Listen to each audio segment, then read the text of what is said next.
ठीक है, मैं बहुत ब्रीफ में एक बार बात फिर से पिछली क्लास की बात हम लोग दोहरा लेते हैं। जो अभी तक हम लोगों ने बात की है, जो पूरा लॉजिक जैसे बिल्ड करते हैं जॉर्ज थॉमसन, उसी को हम लोग दोहरा लेते हैं एक बार।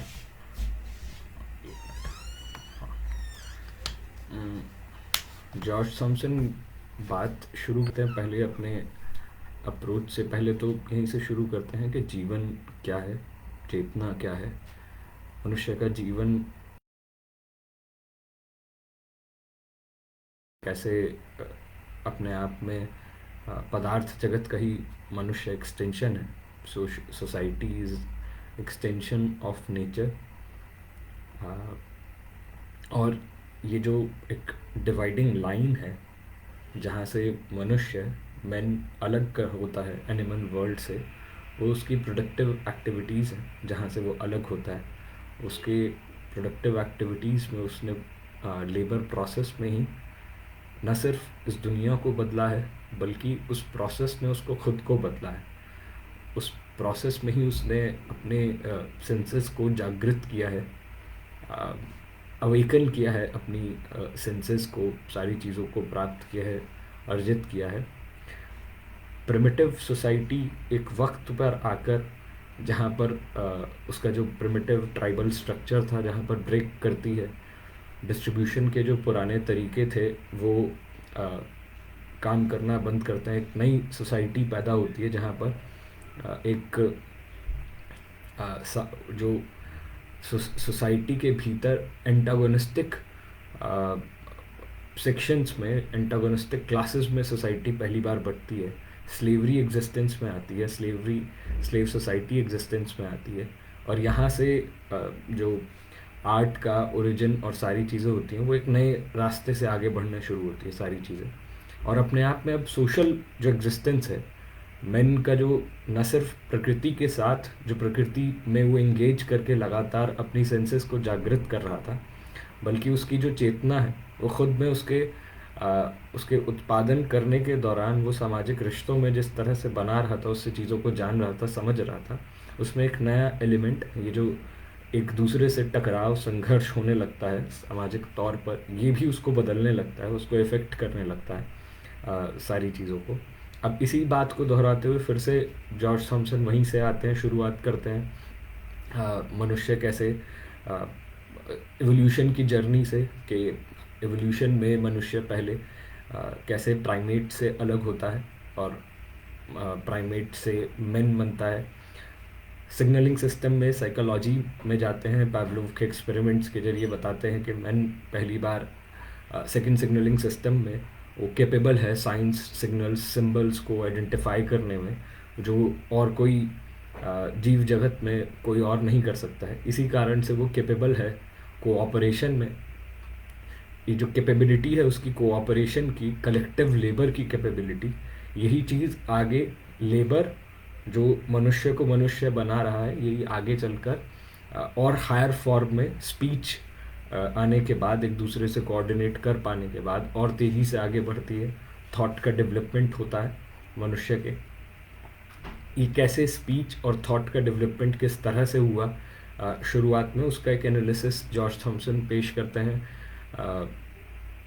लेबर प्रोसेस के ही दौरान मनुष्य अपने उस जिस प्रोडक्ट के लिए चीज़ें पैदा करता है, जिस चीज़ को प्रोडक्टिव एक्टिविटी में जो चीज़ बनाना चाहता है, उसके पास एक एक छवि होती है, एक इम्प्रेशन होता है उसका लेकर। उसका एक इफेक्टिव एस्पेक्ट है, उसका एक कॉग्निटिव एस्पेक्ट है। कॉग्निटिव एस्पेक्ट जिससे साइंसेस बिल्ड हुई है, अफेक्टिव एस्पेक्ट जिससे आर्टिस्टिक नॉलेज उसकी बिल्ड हुई है।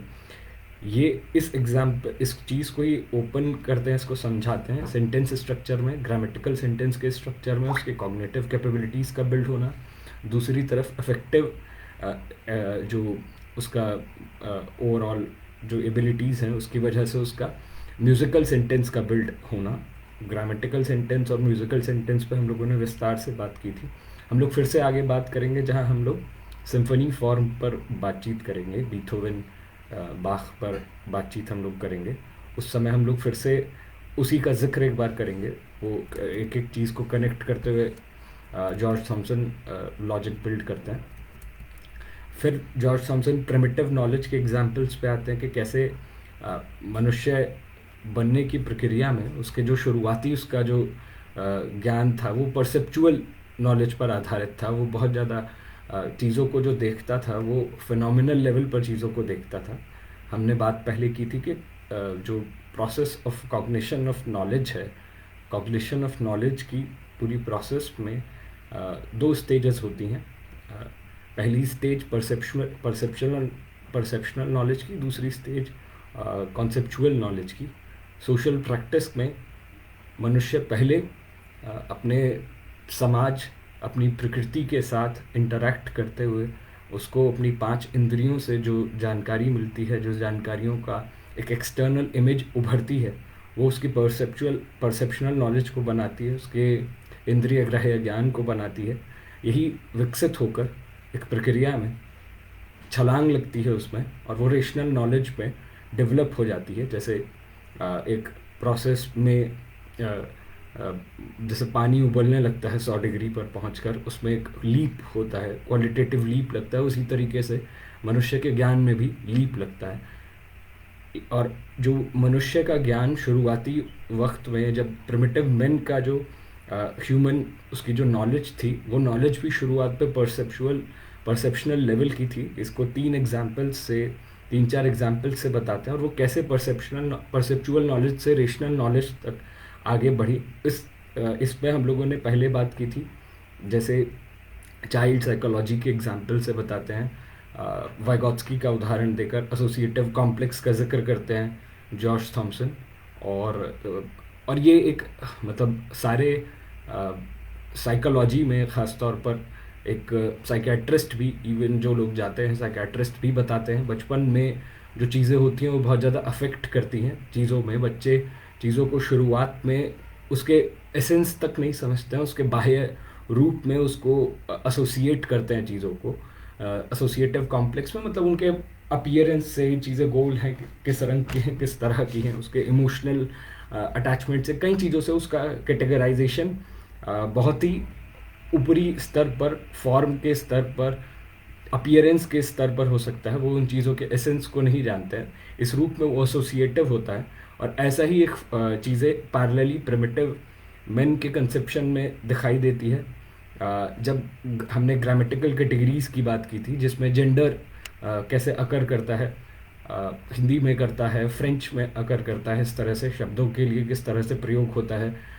नदी को मतलब एक फेमिनिन माना जाता है, धरती को फेमिनिन माना जाता है, इस सेंस में जिनका कोई अर्थ नहीं है पीछे जोड़ने का, लेकिन वो उसके मनुष्य अपने सामाजिक, अपने प्राकृतिक तौर पर जैसे वो इंगेज करता था, उसी से वो अपनी दुनिया को भी एक्सप्लेन कर रहा था। जितना उसका प्रोडक्टिव एक्टिविटीज़ बढ़ रही थी, उसी किस्म से वो दुनिया को भी रिफ्लेक्ट बैक कर रहा था, चीज़ों को समझा रहा था। इसी प्रोसेस में अगले कदम पे टॉटेम्स को समझाते हैं, गण चिन्ह को समझाते हैं। हम पिछली बार भी बात कर रहे थे, देवी प्रसाद चट्टोपाध्याय की किताब है, उसको पढ़ा जा सकता है। सबसे अच्छा अगर जिक्र पूरा पढ़ना है तो लोकायत पढ़ी जा सकती है देवी प्रसाद चट्टोपाध्याय की। वो पूरा एक्सप्लेन करते हैं हिंदुस्तान में ऋग्वेद बनने से लेकर पैरेलली जो चारवाक और अन्य भौतिकवादी धड़े जो थे, शुरुआती जो चिंतक थे भारत की धरती पर जो पैदा हुए, वो कौन किस जगह से आए थे, वो आर्य थे, हड़प्पा में रहने वाले थे, उनका किस तरह से आपस में मर्जर हुआ, वो भी बिल्कुल इसी प्रोसेस में चीज़ें बिल्ड होती हैं वहाँ पर भी। टॉटेम्स कैसे गण चिन्ह का बनना, टॉटेम्स में रिचुअल और मिथक कैसे पैदा होते हैं, किस तरह से कुछ कर्मकांड और मिथकों के जरिए लोग जो वास्तविकता में जो हंटिंग गैदरिंग कर रहे थे, उसी को मिमेसिस की प्रोसेस में जिस तरह से कोऑपरेशन मनुष्य करता है, आपस में कोऑपरेट करने में एक मिमेटिक एक्ट करता है, उसी तरीके से जो मैजिकल परफॉर्मेंसेस थी वो शुरुआत में एक मिमेटिक एक्ट थी, वो उसका रिपीटिशन थी, जिस रिपीटिशन के दो अर्थ फिर से खुलते हैं। एक अर्थ में वो ये जो मैजिकल एक्ट है वो अपने आप में मनुष्य ये मानता है, प्रिमिटिव मैन ये अज्यूम करता है कि ये वास्तव में काम करता है, ये इस तौर पर ही है। अगर वो मैजिकल एक्ट परफॉर्म करेगा, वो एक छोटा सा एक पेंटिंग्स बनाएगा, उसको रिपीट करेगा बार बार, तो वाकई में शिकार बेहतर होगा। इस फैंटेसी के जरिए उस रियलिटी का फैंटास्टिक क्रिएशन करके वो रियलिटी को बदलने के प्रति आश्वस्त होता है कि सच में रियलिटी बदल जाएगी। और इस सेंस में आर्ट का ये फंक्शन कि वो दुनिया को बदलने में यकीन उसको दिलाती है कि चीज़ें बदल सकती हैं। दूसरी तरफ उसको रिक्रिएट करके उसके कॉग्निटिव एस्पेक्ट तक पहुंच रहा होता है। तीसरा, ये अपने आप में जो प्रोसेस रिचुअल्स में बंध रही है, ये तीनों चीज़ों में अभी शुरुआत में साइंस, आर्ट, रिलीजन आपस में मर्ज्ड होते हैं। धीरे धीरे प्रोसेस में जैसे जैसे सोसाइटी में आगे डेवलपमेंट होता है, जैसे जैसे सोसाइटी में प्रोडक्टिव एक्टिविटीज़ बढ़ती हैं, एग्रीकल्चर एक्सपैंड होता है, सरप्लस प्रोडक्शन होना शुरू होता है, तो ये क्वेश्चन आता है जो सरप्लस है वो किसके पास जाएगा। सरप्लस शुरुआत में जो ट्राइब के लीडर्स थे, जो शमन्स थे, उनके पास एक अथॉरिटी थी। वो वहीं पर सोसाइटी दो हिस्से में टूटना शुरू होती है, स्लेव ओनर्स पैदा होने शुरू होते हैं, प्राइवेट प्रॉपर्टी पैदा होती है, और ये जो रिचुअल्स और मिथ्स थे, जो मिथ्स जिस रूप में पैदा हुए थे, अब मिथ्स उस बदलते हुए सोशल स्ट्रक्चर के अनुरूप अपने आप को बदलना शुरू करते हैं। हम लोगों ने इसमें विस्तार पूर्वक बात की थी एग्जाम्पल्स के जरिए कि कैसे मिथक बदलते हैं। हिंदुस्तान में भी जो कैलेंडर को, जैसे सतयुग, द्वापर युग, त्रेता युग, कलयुग, ये जो चारों युग हैं, ये असल में मौसमों के आने जाने, जैसे फसल का उगना से लेकर एक पूरी प्रोसेस से गुजरती है, जिसके बाद एक बार पतझड़ से लेकर सारी जो मौसम जिस तरह से बदलते हैं और खेती उस पर किस तरह से निर्भर करती है, उसी किस्म से उस साइकिल को ही पूरे ब्रह्मांड की साइकिल के रूप में पेश किया जाता है उसी तौर पर। और ये सारे एग्रीकल्चरल कम्युनिटीज़ में बिल्कुल इसी किस्म के कैलेंडर्स दिखाई देते हैं। फिर आगे इनका इंटरप्रिटेशन किसी सेंस में, इसमें जॉर्ज थॉमसन बताते हैं उसमें कैसे कॉन्सेप्चुअल लॉजिक आना शुरू हो जाता है, उस पर युद्ध भी आता है, वॉर भी आता है। इस पूरे साइक्लिकल कॉन्स्टिट्यूशन में, ट्राइबल मैप में, जो ट्राइब किस तरह से अपने आप को रहते थे, वो ट्राइब असल में जो ट्राइब का ओरिजिनल कॉन्स्टिट्यूएंट था, कैसे एक ट्राइब में जो शुरुआती ग्रुप था वो कैसे फिजन के जरिए बनता है। मोइटीज़ फर्दर क्लैंस में डिवाइड होती हैं, वो टोटली जो ट्राइब बनती है, उस ट्राइब का पूरा स्ट्रक्चर जो होता है मैप के सेंस में, उसका division he origin of universe को, उससे कॉस्मोलॉजिकल मिथ्स का पैदा होना। इन कॉस्मोलॉजिकल मिथ्स में बदलते हुए सोशल स्ट्रक्चर को के अनुरूप मिथकों में बदलाव होना शुरू होता है, मिथ्स में चेंज आने शुरू होते हैं। और यही मिथ्स में चेंज आते हुए एक फर्दर चीज़ों को देते हैं कि किस तरह से जो अब डिविजन्स पैदा होने शुरू हुए हैं लोगों के बीच में, उसको जस्टिफाई करने में इस्तेमाल उनका होना शुरू होता है। इसके बाद हम लोगों ने नेचुरल फिलॉसफी के एक हिस्से तक अगर बात कर ली थी, जहाँ पर हम लोगों ने बात की थी कि कैसे अपने आप में जो पूरा, फिर से जॉर्ज थॉमसन दोहराते हैं कि पहले परसेप्चुअल नॉलेज की मंजिल से छलांग लगती है, रेशनल नॉलेज पे तक मनुष्य पहुंचता है। ये तभी हो पाता है जब एक ऐसी आबादी पैदा होती है जिसके पास लेजर टाइम होता है, वो अलग होती है, एक तरीके से वो सिर्फ मैनुअल लेबर में नहीं लगी होती है, वो रूल कर रही होती है और उसके पास लेजर टाइम होता है। एग्जाम्पल वो इजिप्ट का लेते हैं और मेसोपोटामिया का एग्जाम्पल लेते हैं। उन दोनों सभ्यताओं के जरिए बताते हैं कि शुरुआत में इजिप्ट में, मेसोपोटामिया में चीज़ें कैसे अराइज होती हैं, चीज़ें कैसे खड़ी होती हैं। उसके बाद फर्दर ग्रीस का और रोमन एग्जाम्पल के जरिए पूरा समझाते हैं। तो हम लोगों ने इजिप्ट का एग्जाम्पल पढ़ा था, उसमें किस तरीके से साइंस, मैथमेटिक्स, टेक्निक किस तरह से डेवलप हुई, लेकिन उससे पहले उसका क्लास स्ट्रक्चर कैसे पैदा हुआ था उस सोसाइटी में। सबसे हायर लेवल पर जो लैंड ओनिंग एरिस्टोक्रेट्स थे, मर्चेंट्स पैदा हो रहे थे, कुछ लोग थे सिंपल पेजेंट्स थे, और सबसे नीचे स्लेव्स थे। मर्चेंट्स ये चाहते थे अधिक से अधिक प्रोडक्टिव एक्टिविटी बढ़े, वो ज़्यादा प्रोडक्शन चाहते थे जिससे कि उनका व्यापार बेहतर तरीके से चले। लैंड ओनिंग एरिस्टोक्रेट्स थे, वो सब कुछ काबू में रखना चाहते थे। इन दोनों के बीच का जो संघर्ष था वही इस सोसाइटी को आगे धकेल रहा था, लेकिन एरिस्टोक्रेसी का जो पूरा उसके ऊपर एक असर था वो उसको काबू में रखता है, चीज़ों को आगे नहीं बढ़ने देता है। इसी इसी टकराहट में ही जो पूरे उनके जो वहाँ पर जितना डेवलपमेंट हुआ उसमें एक हद तक तो डेवलपमेंट हुआ, लेकिन वो फर्दर आगे नहीं बढ़ सका। वो वहीं पर जाकर फ्रीज कर जाता है, रुक जाता है, क्योंकि उस समय मटेरियल कंडीशंस नहीं थी उसको आगे बढ़ा पाने की, वो उससे आगे बढ़ पाता, वो उतने तक ही सीमित रहता है। यहाँ तक हम लोगों ने एक राउंड बात की थी। इसके बाद हम लोगों ने जिस पे बात की थी, हम लोगों ने एलियनेशन पे भी बात कर ली थी, जहाँ हम लोगों ने रिलीजन के कंसेप्ट पे बात की थी कि कैसे रिलीजन पूरा अराइज हुआ इसी पूरी सोसाइटी के अंदर पैदा होता है। मतलब इस एग्जाम्पल को तो हम लोग समझ ही चुके थे, रिलीजन वाला।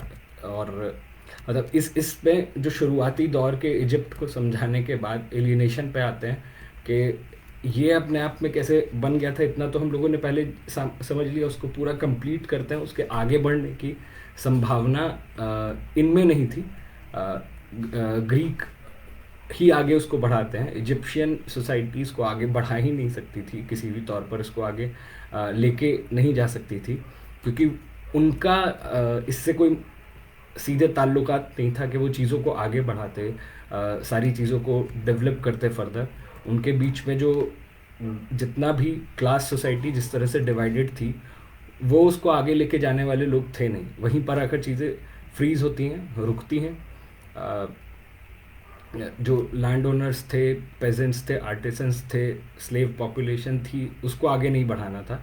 तो जो मर्चेंट्स थे, वो मर्चेंट्स कहीं ना कहीं बाद में कोऑप्ट हो गए, उसके आगे बढ़े नहीं। वो मतलब उनको वो आगे बढ़ा नहीं पाए, फर्दरली उसको ओवरथ्रो नहीं कर पाए। और ओवरऑल जो जिस तरह से नील नदी के ऊपर पूरा उत्पादन निर्भर था, या सिंधु घाटी में यहाँ नदियों के आसपास बसी हुई सभ्यता थी, मुख्यतः खेती पर निर्भरता थी। तो खेती पर जो उत्पादन था पूरी तरह से निर्भरता उनके कंट्रोल में था, वो उसको आगे बढ़ाने तक नहीं जाता है। हम लोगों ने बात की थी मैथमेटिक्स डेवलप होता है पहली बार, स्पीच रिटन फॉर्म में पहली बार आता है, लेकिन और फर्दर डेवलपमेंट इसके रुके थे। स्टंटेड ग्रोथ थी, एक ही हद तक ग्रोथ होती है, लेकिन उसके आगे ग्रोथ हो नहीं सकती थी। यहाँ तक हम लोगों ने बात की थी। एलियनेशन पे हम लोगों ने बात की थी कि कैसे स्लेव एक ऐसा व्यक्ति जो खुद चीज़ें बनाता है, वो अपना जो प्रोडक्टिव जो प्रोसेस में जो वो प्रोडक्टिव प्रोसेस जो मनुष्य को मनुष्य बनाती है, वो उससे ही अपने आप में दूर हो जाता है। उस प्रोसेस से जब दूर हो जाता है और सेकेंडली वो अपने प्रोडक्ट से दूर हो जाता है। ये सबसे हायर फॉर्म में होता है, सबसे हाईएस्ट फॉर्म में होता है जब वो एक स्लेव होता है। और एक स्लेव इसीलिए उसकी ज़िंदगी असल में मृत्यु पर शुरू होती है, और मृत्यु के बाद मृत्यु ही ज़िंदगी है, ज़िंदगी मृत्यु के समान है। यहीं पर एक डायकोटोमी पैदा होती है सोल और बॉडी के बीच में। और इसी को जो शुरुआती फिलोसोफर्स ने अलग तरीके से पेश किया था कि इस तौर पर कि पूरा सारी चीज़ें जो हैं, असल में मनुष्य मुक्त तभी हो सकता है जब वो आत्मा का और शरीर का जो रिलेशन है इस रूप में पेश करना, उसी को समझाते हुए बताते हैं, जो हम लोगों ने लास्ट टाइम भी बात की थी कि रिलीजन इसी वर्ल्ड के दुख दर्द का उसका एक फैंटास्टिक इन्वर्टेड रिफ्लेक्शन है। मनुष्य उससे निजात पाना चाहता है, उस दुख दर्द से निजात पाना चाहता है, और वो निजात पाता है उसमें, उस रिलीजन में निजात पाता है, जिसमें उसका एक फैंटास्टिक इन्वर्टेड एक फैंटास्टिक फैंटेसी से संबंधित उसका एक इन्वर्जन होता है पूरी उसका। और उस इन्वर्जन के जरिए ही उस ऑपरेशन से वो मुक्ति चाहता है। और वो उसी तरीके से जैसे नशे की तरह काम करता है, जिस वक्त में वो उस रियलिटी से मुक्त हो जाता है, उस एक अलग उस रूप में पहुंचता है वहाँ जाकर। और वो मनुष्य जो एक ऐसे समाज में रह रहा है जहाँ पर वो ऑप्रेस्ड है, एक पूरे सोसाइटी में, वो क्लास डिवाइडेड सोसाइटी में ऑप्रेस्ड है थ्रू स्टेट मशीनरी, जो कि एक ऑप्रेसिंग क्लास, जो भी स्लेव सोसाइटी में जो स्लेव ओनर्स हैं उनकी स्टेट मशीनरी है, उनके पास फौज है, उनके पास हथियार हैं, वो पूरे तरह से कंट्रोल करते हैं। और जो स्लेव्स जो दबे हुए हैं, सब कुछ हैं, वो उस सोसाइटी में रहते हुए जो ऑपरेशन महसूस करते हैं, वो उस पर दूरी चाहते हैं। जॉर्ज थॉमसन आगे यहाँ से बातचीत शुरू करते हैं, जो हम लोग फर्दर अपनी बात यहाँ से आज से शुरू कर रहे हैं। मतलब मैंने इसीलिए ब्रीफ बस ये कर दिया कि एक दो साथियों ने बोला था कि इसको फिर से ब्रीफ कर दिया जाए जब बात हुई थी, तो हम लोग इसी पर बात कर लिए हैं। बाकी टेक्स्ट अपने आप साथी पढ़ सकते हैं, बहुत विस्तार से टेक्स्ट में बात बहुत विस्तार से नहीं आई है, लेकिन बहुत कंडेंस्ड बात है, लेकिन बहुत एक्यूरेसी के साथ जॉर्ज थॉमसन कह पाते हैं, और कई चीज़ें सोचने को मजबूर करती हैं। उनका लिखा हुआ बहुत सारी चीज़ों पर सोचने को मजबूर करते हैं वो। खैर, इसमें बताते हैं कि ये पूरी हिस्ट्री ऑफ जो रिलीजन, जो हमेशा ही क्लास सोसाइटी में एक जो रूलर है और एक रूल्ड क्लास है, जो रूलर है वो रिलीजन को अपने रूल को जस्टिफाई करने के लिए इस्तेमाल करता है, और उसके विरोध में, उसके उन ऑपरेशन के खिलाफ जो धर्म पैदा होता है, शुरुआत में वो धर्म का रूप लेकर किसी भी रूप में पैदा होता है, वो एक स्पॉन्टेनियस उसकी बगावत के रूप में पैदा होता है। जैसे क्रिश्चियनिटी भी इसी रूप में पैदा हुई थी, वो एक जो नई उभरती हुई रियलिटी उसको बदल देने के खिलाफ उसके विचारों में पैदा होती है। जब एक नया तख्ता पलट हो जाता है, एक नया वर्ग सत्ता में पहुंचता है, तो वो पुराने धर्म को कोऑप्ट करके फिर से अपने रूल को जस्टिफाई करने की कोशिश करता है। ओवरऑल ये जो पूरा धर्म कुल मिलाकर मानता है, जो ख़ास तौर पर इसमें भी फ़र्क करते हैं कि जो रूलिंग क्लास का धर्म है, जहाँ रूलर्स जिस रिलीजन को जस्टिफाई करते हैं, वो ऐसा धर्म होता है जिसमें कोई भी चीज़ बदल नहीं सकती है, और उसमें हर एक चीज़ के अंदर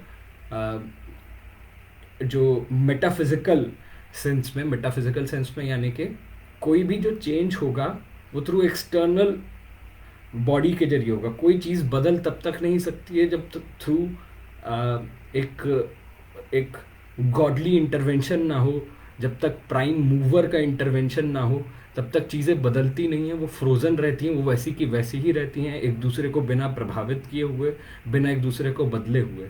लेकिन जो आम जनता के बीच से उनके दुख दर्द शोषण से जो पैदा होने वाला धर्म होता है, उसमें एक किस्म से बदलाव के तत्व सोखे हुए होते हैं, वो बदलाव को एक्सप्रेस कर रहा होता है। ये भी अपने आप में जो पूरा जितने भी रिलीजन्स हैं उनको इस रूप में पढ़ा जा सकता है। अब सारी चीज़ें, जैसे ख़ास तौर पे अगर आप भारत में भी भक्ति आंदोलन चला, उसके बाद का तो पूरा उसी समय पर ये चीज़ें हो रही थी जहाँ धर्म सुधार आंदोलन की एक झलक दिखाई पड़ती है, जो यूरोपियन एक कंटेम्प्रेरी है उसके पहले ही आसपास ही घटित हुआ था। लेकिन हिंदुस्तान में चीज़ें आगे नहीं बढ़ पाती हैं, यूरोप में आगे बढ़ती हैं। यूरोप में कैसे कैथोलिसिज्म के बरक्स किस तरह से प्रोटेस्टेंट्स खड़े होते हैं, एक पूरा धर्म सुधार आंदोलन चलता है, रिलीजन के भीतर ही एक जो ऑफिशियल धर्म है उसके खिलाफ नीचे से जनता की बगावत पैदा होती है, और ये हर हमेशा से ही रहा है।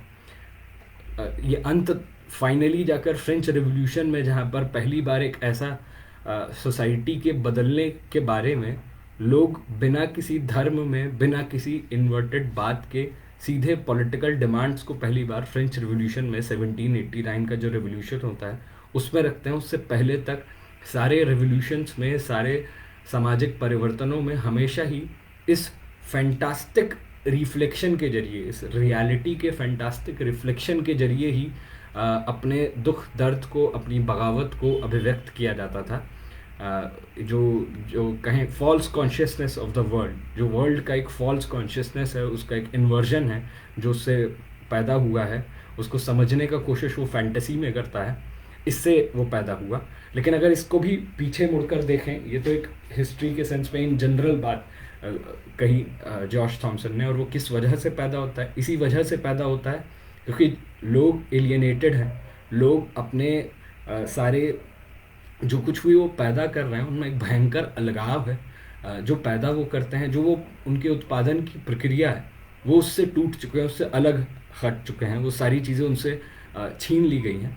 ये वापस भरने का काम अक्सर ये सारी चीज़ें सामाजिक तौर पर जो प्राप्त करते हैं वो इन्हीं के जरिए प्राप्त करते हैं। वो वापस से उस एसेंस तक पहुंचने की कोशिश, वो एसेंस तक पहुंचने की कोशिश अक्सर गलत उस सेंस में जाती है, वो एक फॉल्स कॉन्शियसनेस के रूप में जाती है, या दूसरे सेंस में जा सकती है कि वास्तव में उसके आर्ट जो है, कला जो है, वो उसको भरने का काम करे, उसकी सच्चाई से उसको वाकिफ़ कराए।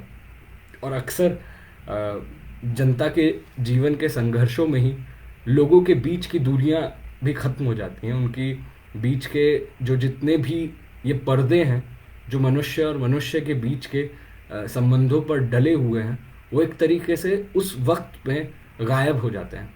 और ये एक ऐसा दौर होता है, एक ये कहें केमिस्ट्री में एक चीज़ चलती थी, क्रूसिबल, दहन पात्र। वो दहन पात्र लेकर उसमें यूजुअली हम केमिकल्स डालकर उसमें केमिकल चेंजेस करते थे उस दहन पात्र में। वैसे ही जनता के जो संघर्ष होते हैं, जब जनता सड़कों पर उतरती है, लड़ती है, वो क्रूसिबल होते हैं जिसमें कि लोग बदलते हैं, उनके विचार बदलते हैं, उनके बीच की जो दूरियां होती हैं वो टूट जाती हैं। वहाँ सिर्फ तो इसीलिए क्योंकि जिस सोसाइटी में हम लोग रह रहे हैं वहाँ पर भयंकर अलगाव है, वहाँ पर एक दूसरे से इतनी दूरियां हैं, इतने पर्देदारी है, इतने किस्म की हर कोई एटोमाइज्ड इंडिविजुअल की तरह, हर कोई एक आणविक एक एक एक एक इंडिविजुअल की तरह रहने को मजबूर है। उसमें वो सामूहिकता का भाव पैदा करती है। मतलब मैं उदाहरण इसी रूप में दे रहा हूँ क्योंकि अभी आंगनवाड़ी का जो संघर्ष चल रहा है उसमें भी हमारे बीच में आज कुछ साथी हैं, वो भी कलाकार साथी शामिल हुए हैं, और मैं उम्मीद करता हूँ बाकी कलाकार साथी भी शामिल होंगे। वो देखें एक बार कि किस तरह से उस सामूहिक ऊर्जा से, जहाँ पर सारे चीज़ें तप कर लोगों को बदल सकती है, और उनसे इंगेज करें। सिर्फ कलाकार का पर्पस उसको ऑब्जर्व करना नहीं, बल्कि लोगों से मिलना जुलना, इंगेज करना, और तब तब इंसान बदल जाता है, उस पूरी प्रोसेस में ही बदल जाता है। ये वो सारी चीज़ें हैं जो असल में उन चीज़ों को, जिस पर इस तरह के पर्दे डले हैं या इस तरह के फॉल्स कॉन्शियसनेस पैदा होती है, मनुष्य और मनुष्य के बीच के संबंधों पर इतनी दूरी पैदा हो चुकी है, उसमें इतने सारे बीच में बहुत सारी मिरर्स हैं जो उसको सच्चाई को देखने नहीं देते, वो टूट जाते हैं उस समय पर। उस मोमेंटरीली ऐसे संघर्षों में चीज़ें टूट जाती हैं लोगों के सामने। उस समय भी एक कलाकार उन स्रोतों को प्राप्त कर सकता है, उस ऊर्जा को प्राप्त कर सकता है और रिक्रिएट कर सकता है। उससे बहुत बहुत सारी पॉसिबिलिटी है जिसको चीज़ें बदली जा सकती हैं।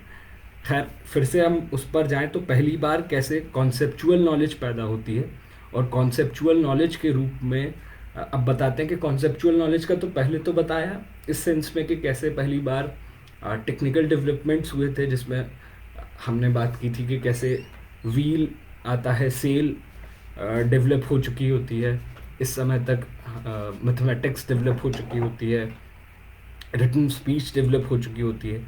अब हम लोग बात कर रहे हैं फ़िलॉसफी की।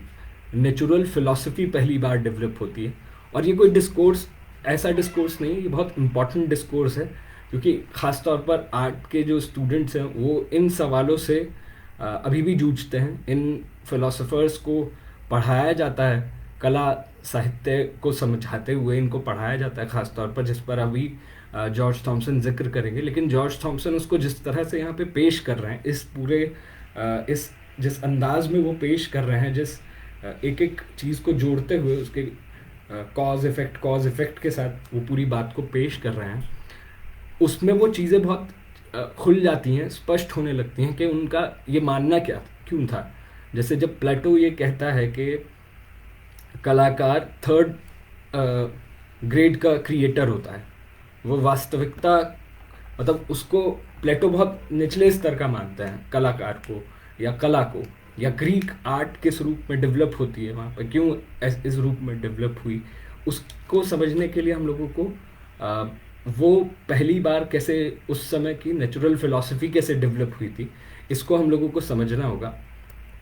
यहीं पर जॉर्ज थॉमसन बताते हैं पहली बार जहाँ ग्रीक स्टेट पैदा होता है, जो ग्रीक स्टेट पैदा होता है आयरन के यूजेज के साथ। इजिप्ट और मेसोपोटामिया ब्रॉन्ज एज के दौर की कही जाती हैं, या जैसे इंडस वैली सिविलाइजेशन भी उसी दौर तक की, ब्रॉन्ज एज तक की है। आयरन्स लेकर आते हैं, लोहे का बड़े स्तर पर इस्तेमाल जो करते हैं वो आर्य आकर करते हैं, और उसके बाद से गंगा के मैदानों को साफ़ किया जाता है, 16 जनपद अस्तित्व में आती है।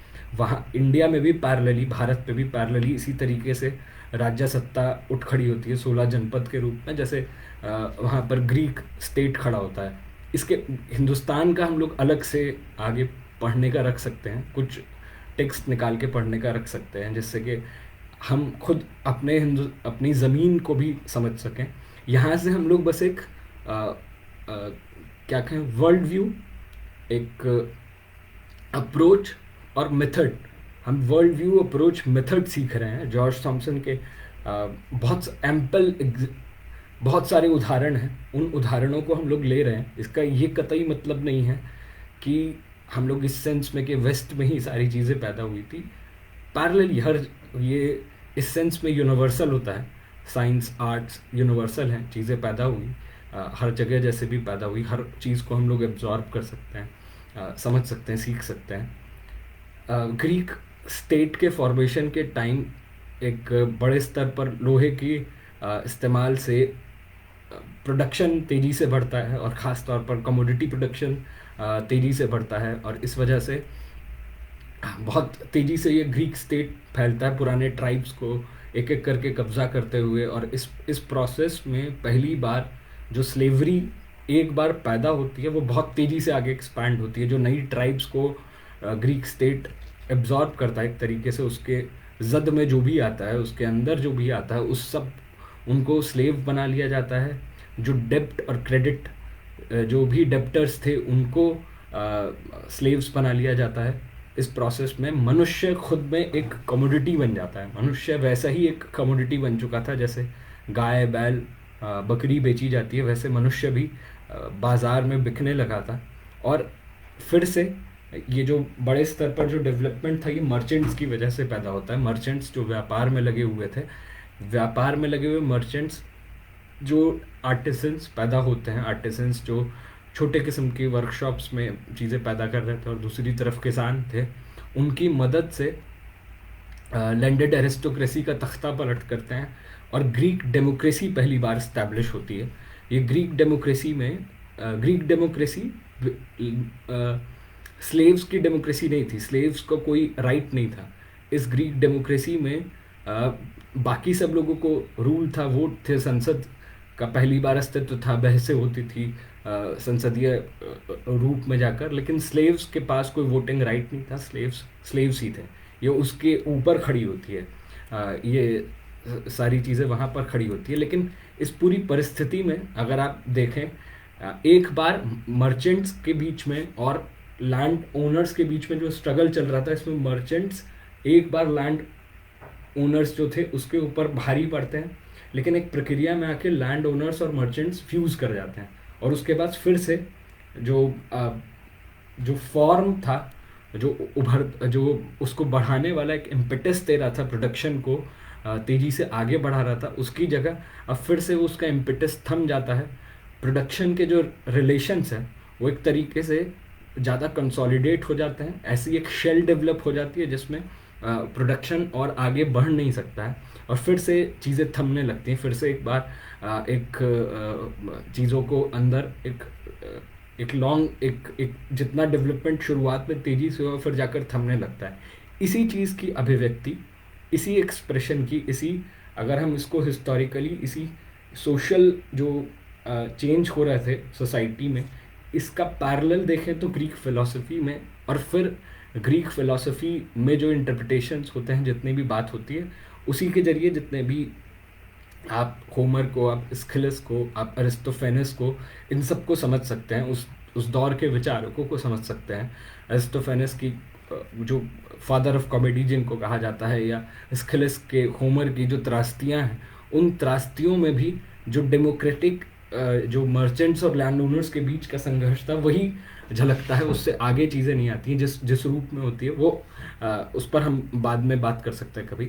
लेकिन अभी फिलोसोफर्स पे जाएं तो शुरुआती फिलोसोफर्स जो थे वो एक ऐसी जगह से पैदा होते हैं जो ख़ास तौर पर चीज़ों के अंदर मानते थे कि बदलनी चाहिए सारी चीज़ों के अंदर। मतलब उन्होंने जो सारी चीज़ें मर्चेंट्स को बिलोंग करने वाले कई लोग थे जो मर्चेंट्स के सपोर्टर थे, वो मानते थे कि चीज़ें बदलें, तो वो बदलाव की बात करते थे, चीज़ें बदलनी चाहिए, सारी चीज़ों के अंदर बदलाव हो। इनकी यूजुअली फिलॉसफी के एलिमेंट्स जो थे ये स्वीकार करते थे कि पूरा जो ओरिजिन है यूनिवर्स का, उसका एक ओरिजिन है, मतलब कॉमन ओरिजिन है। केओस के जरिए यूनिवर्स अस्तित्व में आया है। एक केओस था, जैसे अब कई लोग पैरेलल बताते हैं, जैसे हिंदुस्तान में भी इस किस्म की बातें कही गई। आप अगर देखें कणाद को, सांख्य का दर्शन और कई ऐसे दर्शन देखेंगे तो आपको मिलेंगे पैरेलल्स इसी तरीके से कि शुरुआत में इस किस्म की अराजकता से, इस किस्म के शून्य से चीज़ों की शुरुआत हुई, कुछ नहीं से चीज़ों की शुरुआत हुई। ग्रीक फिलॉसफी में केओस की बात होती है, केओस के एक पॉइंट से चीज़ें अराइज होती हैं, ओरिजिन होता है एक चीज़ उनका उभरना। और एक कुछ लोगों का ये कहना था वो एक प्राइमरी सब्सटेंस था, उस प्राइमरी सब्सटेंस से पैदा हुए। जैसे एनेक्सामेंडर ने कहा कि वो अनलिमिटेड है, जिससे चीज़ें शुरुआत हुई, अनडिफ्रेंशिएटेड से चीज़ें शुरुआत हुई। दूसरा, उसमें निरंतर बदलाव जारी रहता है, वो हमेशा बदलती रहती हैं चीज़ें।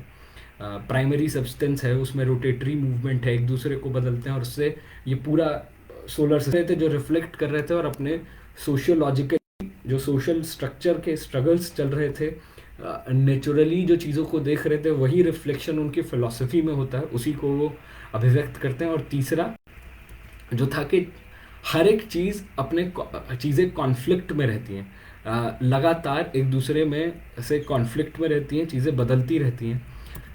इस पिक्चर में मतलब इस पिक्चर को एक दूसरा, अब ये पहली पिक्चर थी जिसको कहते हैं प्रिमिटिव डायलेक्टिक्स की एक पिक्चर है। ये डायलेक्टिक्स फिलॉसफी का एक मेथड जो ये बताता है कि चीज़ों के अंदर जैसे अंधेरा, रोशनी, काला, सफ़ेद, रंग, बेरंग, ऊपर नीचे, जीवन, मृत्यु, हर एक चीज़, कोई भी प्रोसेस, कोई भी चीज़ अपने विपरीत से बनती है। हर दो विपरीत एक साथ हमेशा यूनिफाइड होते हैं, मौजूद होते हैं, उसी से कोई प्रक्रिया आगे बढ़ती है, उनमें एक निरंतर टकराहट होती है। इसका रिकग्निशन ही डायलेक्टिक्स कहलाता है। डायलेक्टिक्स मतलब ये शब्द समझ में आ गया। द्वंद्व, जैसे एक द्वंद्व युद्ध चलता था, दो ओपोनेंट्स एक दूसरे के साथ तब तक संघर्ष करेंगे जब तक कि मतलब उनमें से कोई द्वंद्व युद्ध के लिए उसको पुकार दे। तो जैसे पुष्किन ने अब किसी अपनी प्रेमिका के लिए दूसरे व्यक्ति को द्वंद्व युद्ध में बुला लिया था, उनको गोली लग के ख़त्म हो गए वो। तो द्वंद्व जिसमें दो ओपोनेंट्स यूनिफाइड होते हैं उस कॉन्फ्लिक्ट के जरिए, जिनका रेजोल्यूशन उस पूरे कॉन्फ्लिक्ट के ख़त्म होने पर होता है, लेकिन वो कॉन्फ्लिक्ट नए कॉन्फ्लिक्ट को पैदा करता है। हर कॉन्फ्लिक्ट नए कॉन्फ्लिक्ट का सेंस यहाँ पर नेगेटिव सेंस में नहीं, कॉन्फ्लिक्ट का सेंस कॉन्ट्रडिक्शन के सेंस में, या दो बॉक्सर्स भी बॉक्सिंग का मैच कर रहे हैं तो ये प्रोसेस ही तब कॉन्स्टिट्यूट होगी जब दो ओपोनेंट्स मौजूद हैं। दो जैसे एक साथ पॉजिटिव नेगेटिव, जो मैथमेटिक्स में चीज़ों को जोड़ना तो घटाना, या हम बात करें कि लॉजिक, इमोशन, सारी चीज़ें एक दूसरे के साथ डायलेक्टिकली इंटरकनेक्टेड होती हैं। इसकी पहचान शुरुआत में सबसे पहले जैसे गौतम बुद्ध के दर्शन में जो दिखाई देता है, जैन दर्शन में दिखाई देता है, जो डायलेक्टिक्स का, इवन ऋग्वेद में शुरुआती दौर में ज़बरदस्त डायलेक्टिक्स के उदाहरण मिलते हैं।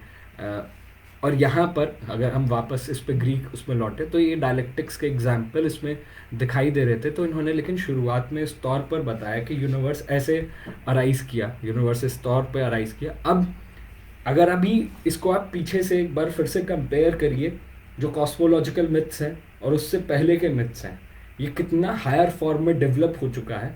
कॉस्मोलॉजिकल मिथ्स में जहाँ पर अभी भी यूनिवर्स को कैसे चीज़ें बदल रही थी, उन उसमें अभिव्यक्ति में अभी भी प्रकृति सीधे सीधे दिख जाती है, यानी कि प्रकृति के से जो मनुष्य का संबंध था उससे मनुष्य आगे नहीं पहुंचा था।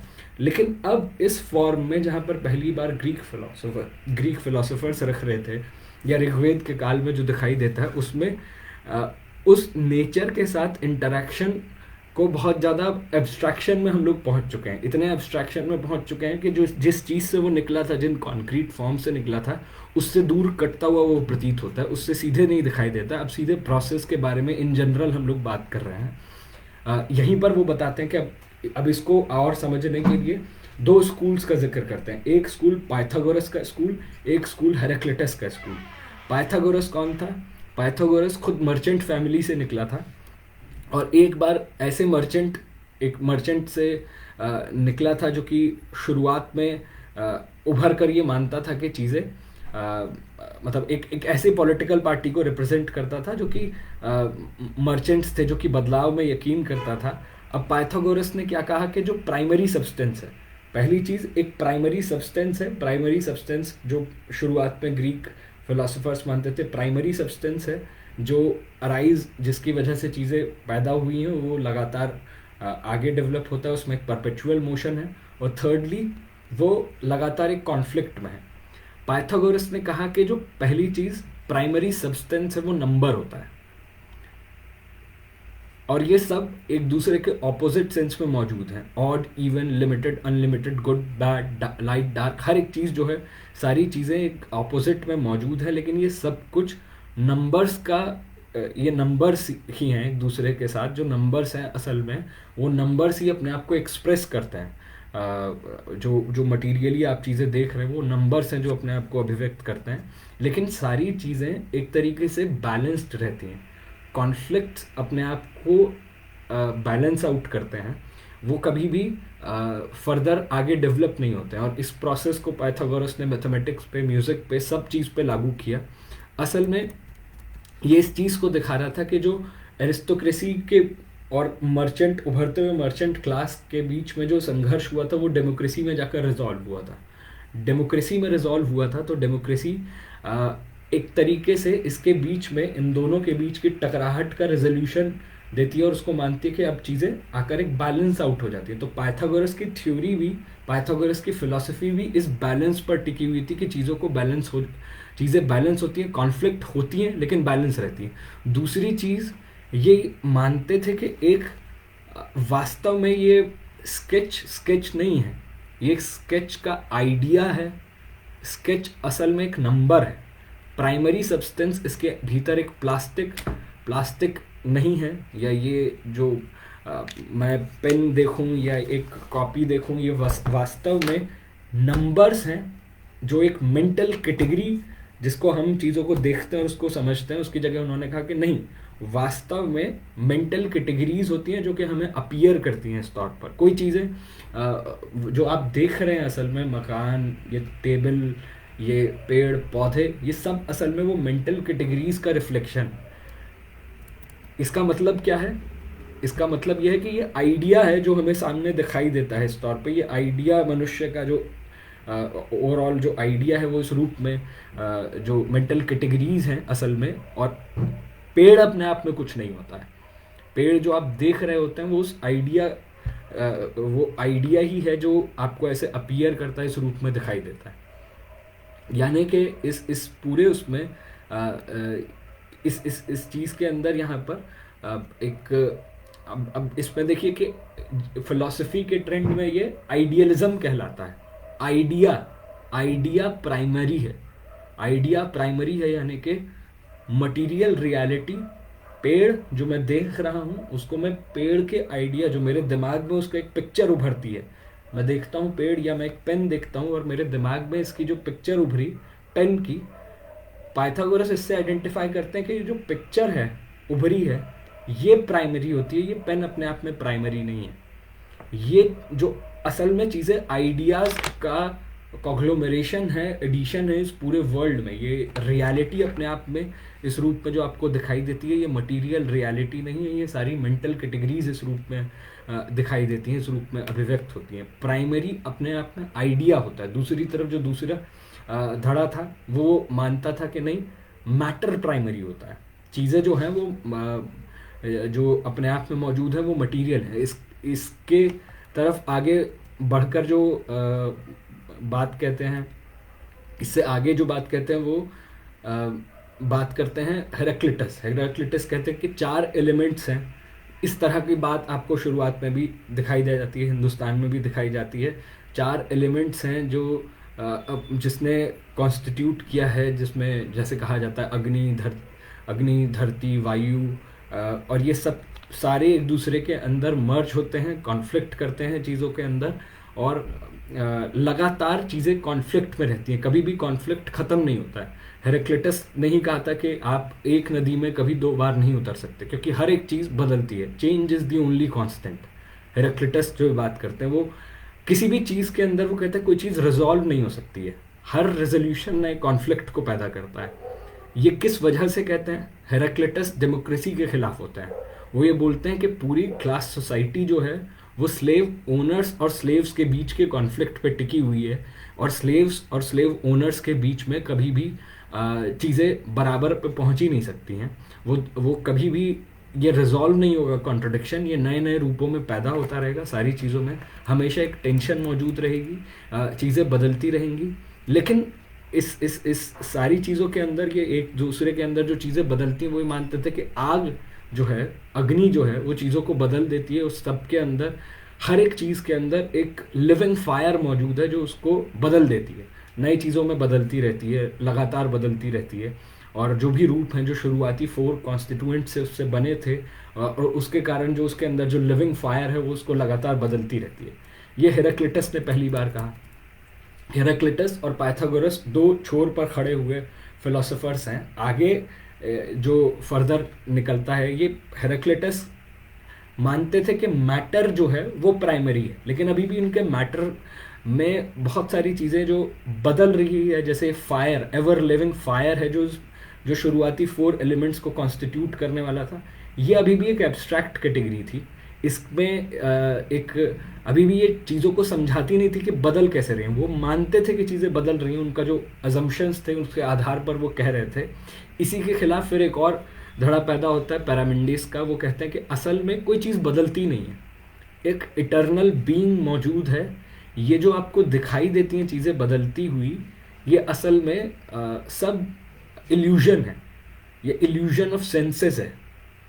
ये सेंसेस के इल्यूजन के रूप में होती है। एक द वन एग्जिस्ट करता है, वन जो कि मोशनलेस है, वो सिर्फ उसको आप जो जिसमें कोई कॉन्ट्रडिक्शंस नहीं है, वो सेंसेस से नहीं समझा जा सकता, उसको सिर्फ रीज़न से समझा जा सकता है। और इस प्योर बीइंग में, वो परम आत्मा में, वो ब्रह्म आत्मा के अंदर जो चीज़ें कभी नहीं बदलती हैं, वो हर हमेशा स्टेशनरी रहती हैं। इसी किस्म के आइडियाज़ हिंदुस्तान में भी मिलते हैं पैरेलली। पैरामेंडीज के जो पूरा वर्क था वो ये मानते थे कि चीज़ें कभी नहीं बदलती हैं, चीज़ें जैसी हैं वो वैसी ही रहती हैं। ये एक पूरे किस्म को ये सारी चीज़ों के अंदर बिल्कुल स्थायी रूप में पेश करता है कि कभी कोई चीज़ें बदलती नहीं। अभी तक जो था, अब ये एक नई चीज़ पैदा होती है पूरे उसमें। अभी तक डिवीजन ये स्वीकार्य था कि चीज़ें बदलती हैं, लेकिन जो बदल रही हैं चीज़ें, पाइथागोरस ने कहा बदल जो रहा है वो आइडिया है। हेराक्लिटस ने कहा जो बदल रहा है वो मैटर है। पैरामेंडीज ने कहा कि जो कुछ भी चीज़ बदलती ही नहीं है, और वो आइडिया ही है जो मौजूद है, वो सर्व सदा से मौजूद है, जो हमें दिखाई देता है परसेप्शंस के लेवल पर, वो उसके अंदर कोई बदलाव नहीं आता, वो सिर्फ इल्यूजन है, वो माया है, जगत मिथ्या माया है। इस रूप में जो बात कही जाती है, इसमें कोई बदलाव नहीं आ रहा होता है। दूसरी तरफ एनेक्सागोरस मटीरियलिस्ट पॉइंट ऑफ व्यू से कहते हैं कि पूरे जो पूरा वर्ल्ड है वो सीड से मिलकर बना हुआ है। छोटे छोटे जो सीड्स हैं एटम के कॉन्सेप्ट के एक प्रेडिसेसर के रूप में बात करते हैं। इसके बाद ग्रीक डेमोक्रिटियस पहली बार एटम के कंसेप्शन को एपिक्यूरस रखते हैं, हिंदुस्तान में कणाद रखते हैं, कण से चीज़ें बनी हुई हैं। एनेक्सोगोरस कहते हैं कि इनफाइनाइट सीड्स हैं इस पूरे वर्ल्ड में, और ये सीड्स एक दूसरे में मर्ज होते हैं, उससे सारी चीज़ें पैदा होती हैं। मन भी उसी से पैदा हुआ है, पेड़ भी उसी से पैदा हुए हैं। ये सारी चीज़ें एक दूसरे के अंदर बदलती रहती हैं, आती हैं जाती हैं, अस्तित्व में बदलती रहती हैं। लेकिन ये सारी चीज़ें जो हैं इसी से परसेप्शन भी क्रिएट होता है, वो जो माइंड क्रिएट होता है सारी चीज़ों से मिल जाते हैं ऐसे एलिमेंट्स। तो ये आगे जाके डेमोक्रिटियस और एपिक्यूरस की थ्योरी डेवलप होती है, जिसको आगे और लोग प्रूव करते हैं। अब पैरामिडीज की थ्योरी को ही प्लेटो आगे बढ़ाते हैं। प्लेटो कहते हैं कि ऐसा है, मटेरियल वर्ल्ड एग्जिस्ट करता है, लेकिन मटेरियल वर्ल्ड असल में आइडियल की एक इम्परफेक्ट कॉपी है। वो वैसे ही है जैसे एक आग जल रही हो और आप दीवार पर देखें तो आग के चित्र बदलते हुए दीवार पर दिखाई देते हैं। तो असल में जो आग है उसका प्रतिबिंब जो दीवार पर पड़ता है, उसका जो रिफ्लेक्शन दीवार पर पड़ता है, वो उस जो ओरिजिनल फायर है उसका एक पुअर कॉपी है। यानी कि जो रियलिटी आपको दिखाई देती है उस आइडियल की पुअर कॉपी है। और एक आर्टिस्ट जो बनाता है वो थर्ड ग्रेड का काम करता है, क्योंकि वो असल में मतलब उसको बोलते थे आइडियल का मटेरियल वर्ल्ड बना, और मटेरियल वर्ल्ड को भी आर्टिस्ट रिक्रिएट करता है, तो वो बिल्कुल थर्ड स्तर पर चीज़ों को क्रिएट करता है। और इस सेंस में वो ये बोलते थे कि सारी चीज़ों के अंदर जो हैं वो मतलब अब कहें कि जो ट्रू नॉलेज जो मिलेगी वो भी इसी रूप में मानते थे कि जो डिवाइन है वो मोशनलेस है, वो हमेशा से वहीं पर मौजूद है, चीज़ें बदल नहीं सकती, वो वहीं के वहीं रहती है, वो हमें दिखाई देती है, रियल वर्ल्ड में दिखाई देती है। पैरामिडीज ने कहा था ये सब कुछ इल्यूजन है। प्लेटो ने कहा ये इल्यूजन नहीं है, वास्तव में मौजूद है, लेकिन ये जो बदल रहा है उसके अंदर जो जो रियलिटी है, जो आइडिया है, रियलिटी उस आइडिया का रिफ्लेक्शन है और कुछ नहीं है। मतलब इसके बाद आगे जाकर जो सबसे ऊपर उभर कर आते हैं, इन सबसे आगे निकलते हैं, वो निकलते हैं एरिस्टोटल। एरिस्टोटल एक ऐसे दौर में पैदा होते हैं जहाँ पर सिकंदर आगे बढ़ रहा होता है और ग्रीक स्टेट को सिकंदर का कब्जा होता है, और एक बड़े हिस्से पर सिकंदर आगे बढ़ रहा होता है। और इसमें इस पीरियड में अरस्तु अस्तित्व में आते हैं, एरिस्टोटल अस्तित्व में आते हैं। प्लेटो को अफलातून कहते हैं हिंदुस्तान में। तो अरिस्टोटल वो पहले थे, जैसे कहें कि उन सब में सबसे महानतम फिलोसोफर्स थे, जिन्होंने आज जो मॉडर्न साइंस है, फिज़िक्स, बायोलॉजी, सबका जो एक तरीके से उसके फाउंडर कहे जाते हैं, मॉडर्न साइंस के फाउंडर कहे जाते हैं, जो आज हम लोग पढ़ रहे हैं, उस सबको चीज़ों को रखने का काम उन्होंने किया। हालांकि वो भी यही मानते थे कि वो ये कहते थे कि चीज़ें जो हैं वास्तव में आपको दिखाई दे रही हैं, जो जैसे भी हैं, वो एक डिवाइन बीइंग के द्वारा पुश की जाती हैं। जो मटेरियल वर्ल्ड में जो चीज़ें दिखाई देती हैं, हर एक चीज़ को मूव करने के लिए एक प्राइम मूवर, एक फर्स्ट मूवर चाहिए होता है। जैसे एक क्वेश्चन पैदा हुआ था, एक बहुत मज़ेदार बहस चली थी फिलोसोफर्स के बीच में कि पैरामिडीज के स्टूडेंट था जीनोस पैराडॉक्स फेमस है। जीनो ने कहा कि कोई मोशन नहीं होता है। अगर आप देखें कि चीज़ें इस पूरे वर्ल्ड में हैं, उसने पैरामिडीज के इस चीज़ को बताने के लिए कि पूरा जो वर्ल्ड है वो मोशनलेस है, इसको समझाने के लिए जीनो ने क्या कहा कि एक्किलीज़ है, एक्किलीज़ मान लीजिए एक्किलीज़ एक कछुए से एक सर्टेन डिस्टेंस पीछे, मान लीजिए वो 1 किलोमीटर पीछे है और कछुआ उससे 1 किलोमीटर आगे है। अब जैसे जैसे एक्किलीज़ दौड़ रहा है 20 किलोमीटर पर आवर की स्पीड से, और कछुआ चलता है 2 किलोमीटर पर आवर की स्पीड से, यानी कि 10 गुना तेज एक्किलीज़ चल रहा है। अब वो कहते हैं कि जैसे कछुआ थोड़ा आगे बढ़ेगा, एक्किलीज़ थोड़ा और आगे बढ़ेगा, कछुआ जितना आगे बढ़ेगा एक्किलीज़ और आगे बढ़ेगा। लेकिन वो कहते हैं कि हर बार कछुआ उससे 1/10 ऑफ वॉट एवर एक्किलीज़ मूव, उससे हमेशा आगे निकल जाएगा, और वो कभी कछुए को पार नहीं कर सकता एक्किलीज़। उन्होंने कहा कि असल में आपको ये प्रतीत होता है कि कछुए से आगे निकल गया, लेकिन अगर आप इसको वास्तव में ब्रेक कर दें, इन इनफाइनाइट्स में छोटे छोटे हिस्सों में ब्रेक करते चले जाएं, तो कछुआ 1/10 हमेशा, क्योंकि उससे आगे वो हमेशा ही आगे रहेगा, क्योंकि जितना एक्किलीज़ चलेगा उतना थोड़ा सा आगे वो रहेगा हमेशा। और उन्होंने कहा इसी वजह से ये इल्यूजन है जो दिखाई देता है। कुछ साथी अपने आप सर्च कर सकते हैं जीनो के पैराडॉक्स फिर उसने एरो का दिया कि ऐसे असल में जैसे मैंने एरो थ्रो किया, मतलब एक आर्चर ने एरो किसी एम पर शूट किया, तो एरो जब जा रहा है, ट्रेवल कर रहा है, उसने यही बोला कि जब एरो ट्रेवल कर रहा है एक इंस्टेंट पे मैं ये पूछता हूँ इस मोमेंट पे, मतलब मान लीजिए मैंने ये ऐसे थ्रो किया, लेकिन इस इंस्टेंट पे जब ये यहाँ से यहाँ पहुँच रहा था, एक इंस्टेंट पे इस पेन की स्पीड क्या थी? जीनो पूछता है इस पेन की स्पीड क्या थी? कहता है अगर आप उस इंस्टेंट पे उसकी स्पीड बता रहे हैं, उस इंस्टेंट पे अगर वो स्टेशनरी है और आप उसकी स्पीड बता रहे हैं उस इंस्टेंट पे, तो यानी कि उसकी स्पीड कोई है नहीं। और अगर उसकी कोई स्पीड है तो वो मूव कैसे कर रहा है? मतलब अगर उसकी आप उस मूवमेंट पे स्पीड बता रहे हैं तो आप उसकी पोजीशन नहीं बता सकते उस समय, यानी कि इंस्टेंटेनियस वेलोसिटी जो है, एक इंस्टेंट पे जो उसकी वेलोसिटी है वो बताई नहीं जा सकती है। वो मूव कैसे कर रहा है, उसको कौन धकेल रहा है, आगे लगातार कैसे बदल रहा है? इसका सोल्यूशन अरिस्टोटल ने लिखा है कि प्राइम मूवर है। चीज़ों को जो मूव कराता है वो प्राइम मूवर है, वो प्राइम मूवर पुश करता है चीज़ों को लगातार। इसका आंसर फाइनली जाके न्यूटन ने दिया। न्यूटन के लॉज ऑफ मोशन जब आते हैं, न्यूटन के लॉज ऑफ मोशन में इसका सोल्यूशन निकलता है। इतिहास के बहुत सारे ऐसे कार्यभारों को पूरा करने में एक वक्त लग गया। इन फिलोसोफर्स के बीच की बहस को सॉल्व करने का काम एक साइंटिस्ट ने किया, लेकिन ये सारे सवाल हमारे ही सवाल हैं। कई बार ये हमसे दूर हो जाते हैं। एक कलाकार को भी ये जानने चाहिए कि ये क्या बहसें हैं और किस तौर पर चली कि प्राइम मूवर की बहस जो है जीनो का, और ये सोल्यूशन कैसे हुआ। इस सोल्यूशन से बहुत सारी चीज़ें जुड़ी हुई हैं और बहुत मज़ेदार तरीके से जुड़ी हुई हैं। अगर कोई साथी जैसे साइंस में इंटरेस्टेड होगा तो हम लोग बात कर सकते हैं उसमें। कैसे जैसे पूरा मैथमेटिक्स, जो मॉडर्न मैथमेटिक्स कैसे पैदा हुआ, मॉडर्न साइंस फिजिक्स कैसे पैदा हुआ, उसका सोल्यूशन इस क्वेश्चन से निकलता है। मोशन को डिफाइन कर पाना, मोशन को व्याख्यायित कर पाना, बदलाव को व्याख्यायित कर पाना। पहली बार नेचुरल साइंस इसका कैपेबल होता है बदलाव को व्याख्यायित कर पाने में। वो न्यूटन के और लिबनिट्ज के द्वारा वो कर पाता है।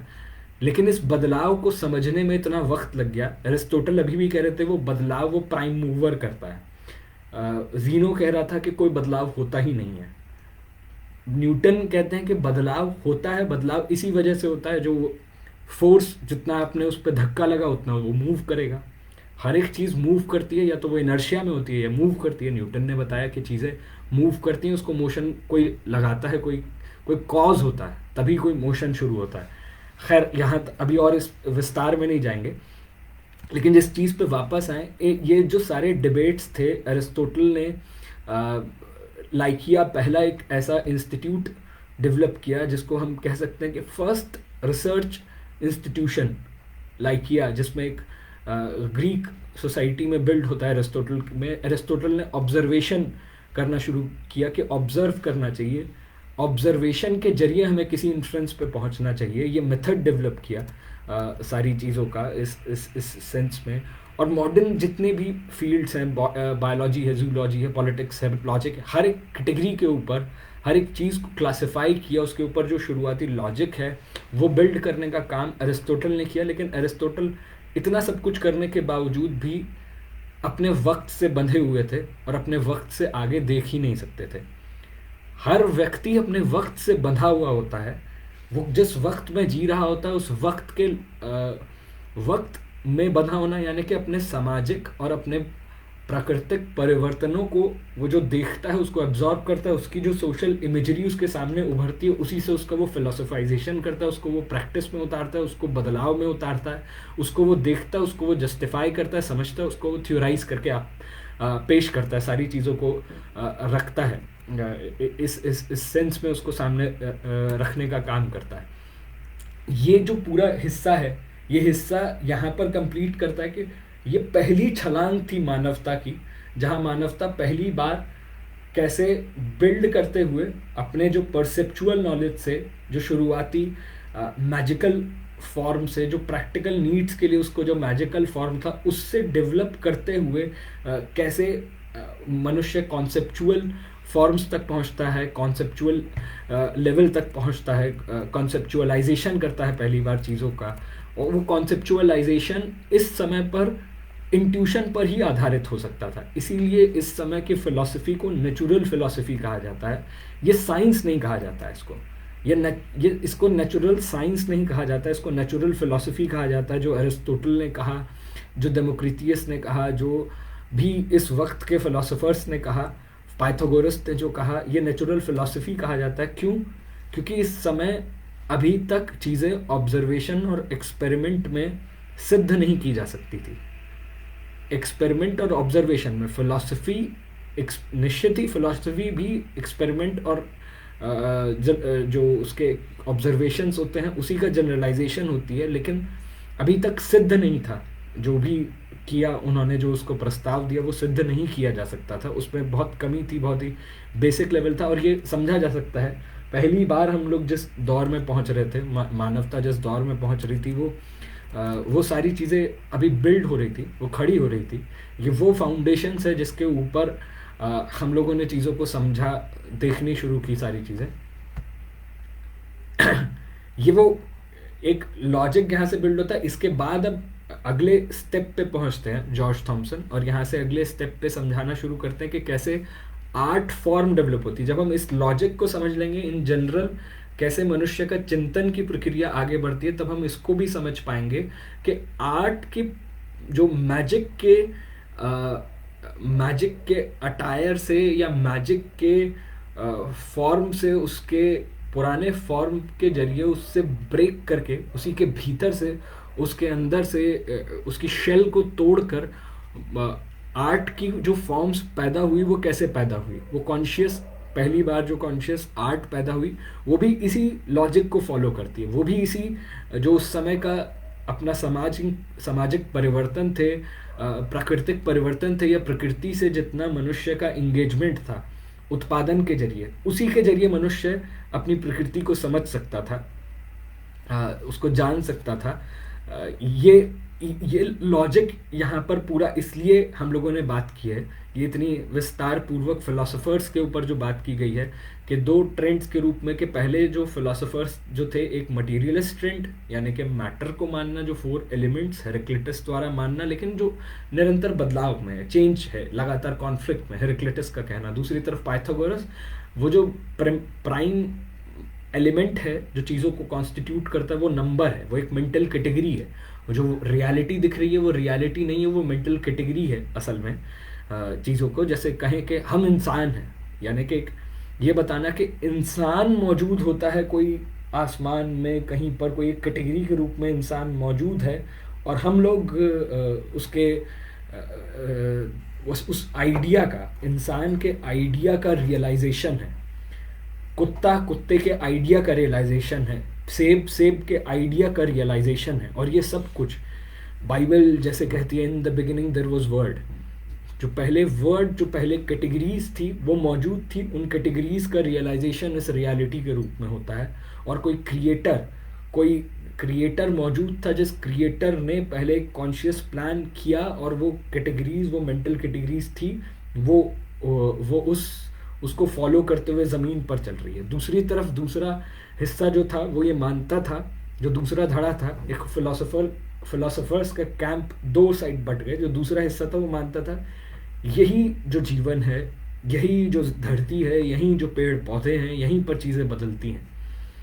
इसको बाद में ये सिद्ध किया गया जब अरिस्टोटल ने कहा कि जो आसमान है, उस आसमान, ऊपर स्वर्ग है, नीचे नरक है, नीचे खोदेंगे तो शैतान निकल कर आएंगे। जब ज़मीन की खुदाई की तो शैतान नहीं निकले। जब आसमान में गैलीलियो ने टेलीस्कोप मारी तो शायद ऊपर से इंद्र का नृत्य दिखाया नहीं, ऊपर स्वर्ग के अंदर अप्सराएं भी नहीं दिखी नृत्य करती हुई। आसमान में हम लोग और ऊपर चलते चले गए, मनुष्य अपने आप को भेदता चला गया, खोलता चला गया, चीज़ें को समझता चला गया, अपने सामाजिक व्यवहार में, अपने आर्ट को लगातार एक्सप्रेस करते हुए, अपने इमोशंस को जो बताया कि वो किसी डिवाइन का उसके अंदर आता है। अब उस चीज़ पर हम आ रहे हैं कि एक साइंटिफिकली चीज़ों को देखें, आर्ट में कैसे डेवलपमेंट हुआ, आर्ट में कैसे एक फॉर्म में जो शुरुआती रूप था उससे कॉन्शियस ड्रामा कैसे निकलता है, कॉन्शियस पोइट्री कैसे निकलती है, कॉन्शियस पेंटिंग किस रूप में डेवलप होती है। इसके 2-3 एग्जाम्पल्स जॉर्ज थॉमसन देते हैं, पोइट्री का एग्जाम्पल देते हैं, कुछ एग्जाम्पल्स में ड्रामा की बात करते हैं। उसके जरिए हम लोगों को एक एक अप्रोच देते हैं, उसमें विस्तार पूर्वक नहीं जाते हैं, एक अप्रोच देते हैं कि चीज़ें आगे कैसे डेवलप हुई। यहाँ पर कोई बातचीत हो तो यहाँ पर कोई साथी अपनी तरफ से जोड़ भी सकते हैं बात, कोई क्वेश्चन हो तो क्वेश्चन भी रख सकते हैं। हाँ सलीम, मेरा एक क्वेश्चन है। जैसे जेनो के बारे में जो बात हुई तो उसमें एक तो एरिस्टोटल ने मतलब जेनो को पहला इन्वेंटर ऑफ डायलेक्टिक्स जो कहा, तो मतलब वो किस बेसिस पे कहा, ये मुझे समझ नहीं आया। और उनका पैराडॉक्स भी मतलब अच्छे से वो पता नहीं चला कि एग्जैक्टली वो पैराडॉक्स कैसे है। पैराडॉक्स इस सेंस में है कि चीज़ें मूव नहीं करती हैं। वो ये कह रहे हैं कि आपको ऐसा लगता है कि चीज़ें मूव कर रही हैं क्योंकि एक इंस्टेंट पे कोई चीज़ है, वो अगर आप उस इंस्टेंट पे उसको पकड़ लेते हैं तो वो मूव नहीं कर रही है, लेकिन वो आपको दिख रही है कि वो मूव कर रही है। उन्होंने कहा कि एक इंस्टेंट पे आप किसी चीज़ को कैसे, अगर आप उसको डिफाइन कर ले रहे हैं कि एक पर्टिकुलर इंस्टेंट पे मैंने हवा में बॉल फेंकी, मैंने कहा कि वो जब 10 मीटर ऊपर जाती है तो उसकी स्पीड है 20 किलोमीटर पर आवर। वो ये कह रहे हैं कि अगर वो चीज़ मोशन में है तो आप इंस्टेंट पे जब उसको फ्रीज करते हैं, रोकते हैं, जब उसकी आप वेलोसिटी चेक करते हैं, अगर वो उस इंस्टेंट पे रुक गई तो उसकी स्पीड कैसे है। और अगर वो मूव कर रही है तो आप उसको इंस्टेंट पे बता ही नहीं सकते उसकी स्पीड कितनी है। दूसरा जो जीनो ने पहला जो पैराडॉक्स था, 3 पैराडॉक्स देते हैं। एक पैराडॉक्स एक्यूलीज और टॉर्टाइस का देते हैं कि अब किसी भी चीज़ को आप इनफाइनाइटली शॉर्ट कर सकते हैं ना, और उसका कोई लिमिट नहीं है। इनफाइनाइटस्मल जो इन्फिनिटी का कॉन्सेप्ट है, वो इन्फिनिटी का कॉन्सेप्ट है पहली बार जो आता है कि चीज़ें इनफाइनाइटस्मली, हमेशा जो टॉर्टाइज है वो इनफाइनाइटस्मली उससे आगे जाता रहेगा हमेशा। वो चाहे वो 0.002 0.00002 0.0000002 तक हमेशा इतने फ्रैक्शन भर आगे रहेगा जिसको वो उस इनफाइनाइटली छोटे होते हुए अंतराल को कभी पार नहीं कर पाएगा। जीनो ने ये कहा, जीनो ने कहा कि इस वजह से ये जो आप मेजर कर रहे हैं, आप चीज़ों को वेलोसिटी मेजर कर रहे हैं, ये फॉल्स है, ये अपने आप में पैराडॉक्सिकल है। मुझे नहीं पता उन्होंने इसको किस रूप में कहा कि वो फर्स्ट इन्वेंटर ऑफ डायलेक्टिक्स थे। एरिस्टोटल ने जीनो को इस रूप में कहा, मुझे उसकी जानकारी नहीं है, मैं देख लूँगा अगर ऐसा कहा होगा तो किस सेंस में उनको कहा था। मैं जीनोस पैराडॉक्स की बात कर रहा हूँ। ठीक है। हाँ,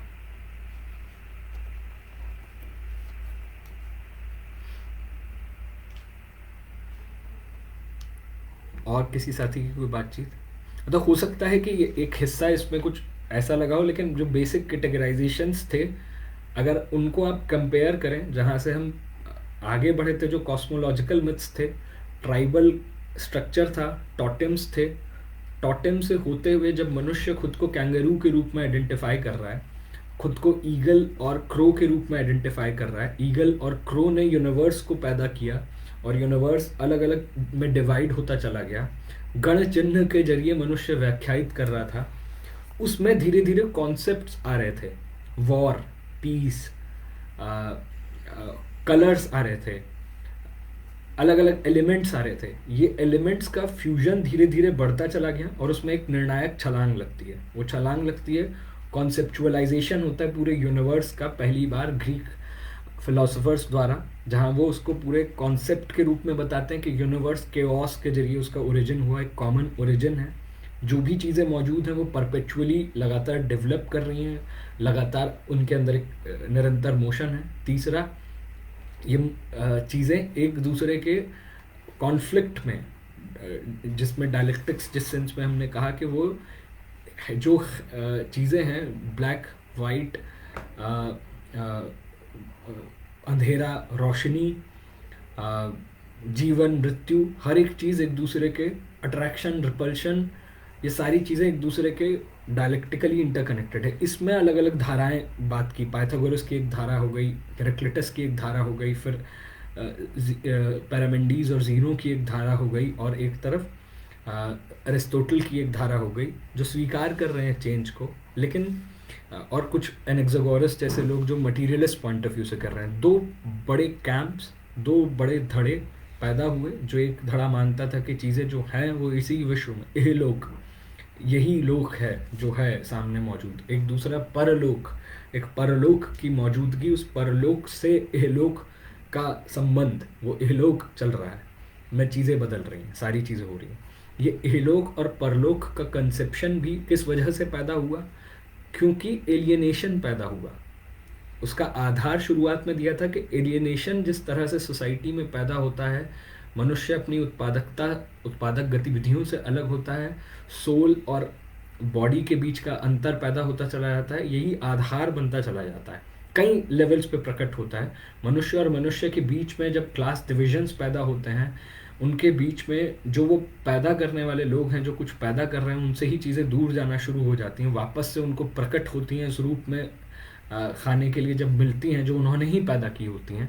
उनको समझना मुश्किल हो जाता है, उन सामाजिक संबंधों को मनुष्य समझ पाने में अनभिज्ञ होता है।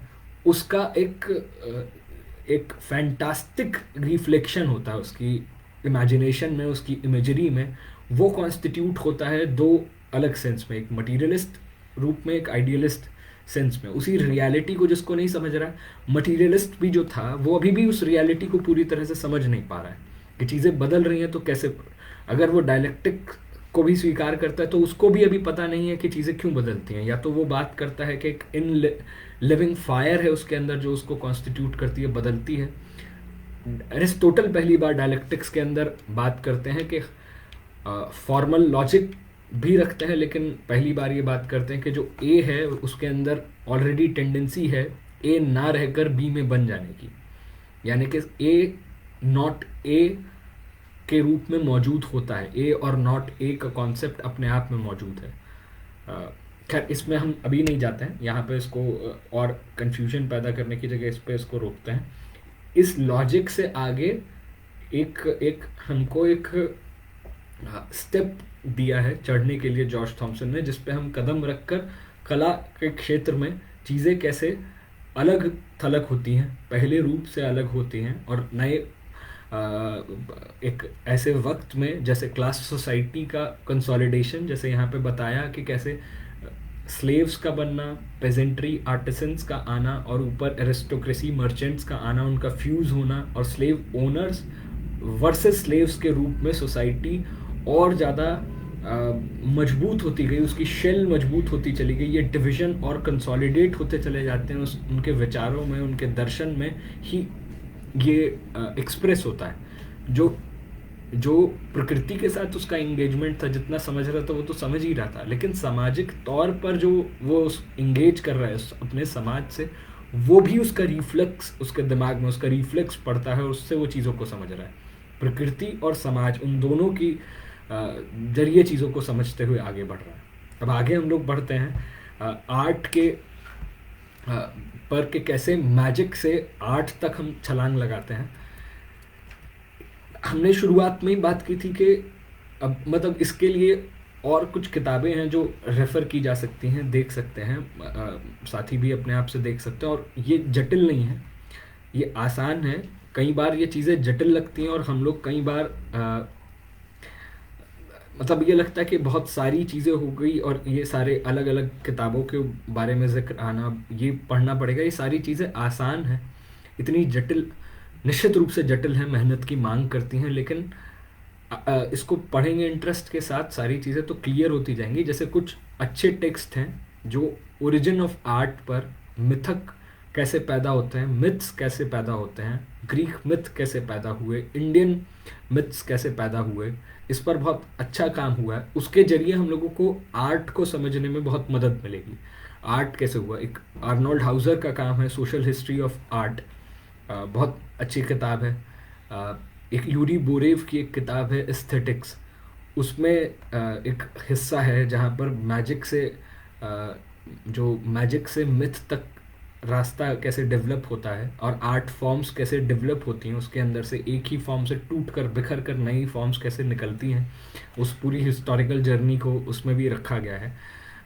Necessity of art Ernst Fischer की एक किताब है, उसमें भी वो जिक्र करते हैं, हालांकि वो फॉल्टी, उसमें कमियां कमजोरियां। सबसे अच्छी किताब यही है ह्यूमन एसेंस जो हम लोग पढ़ रहे हैं।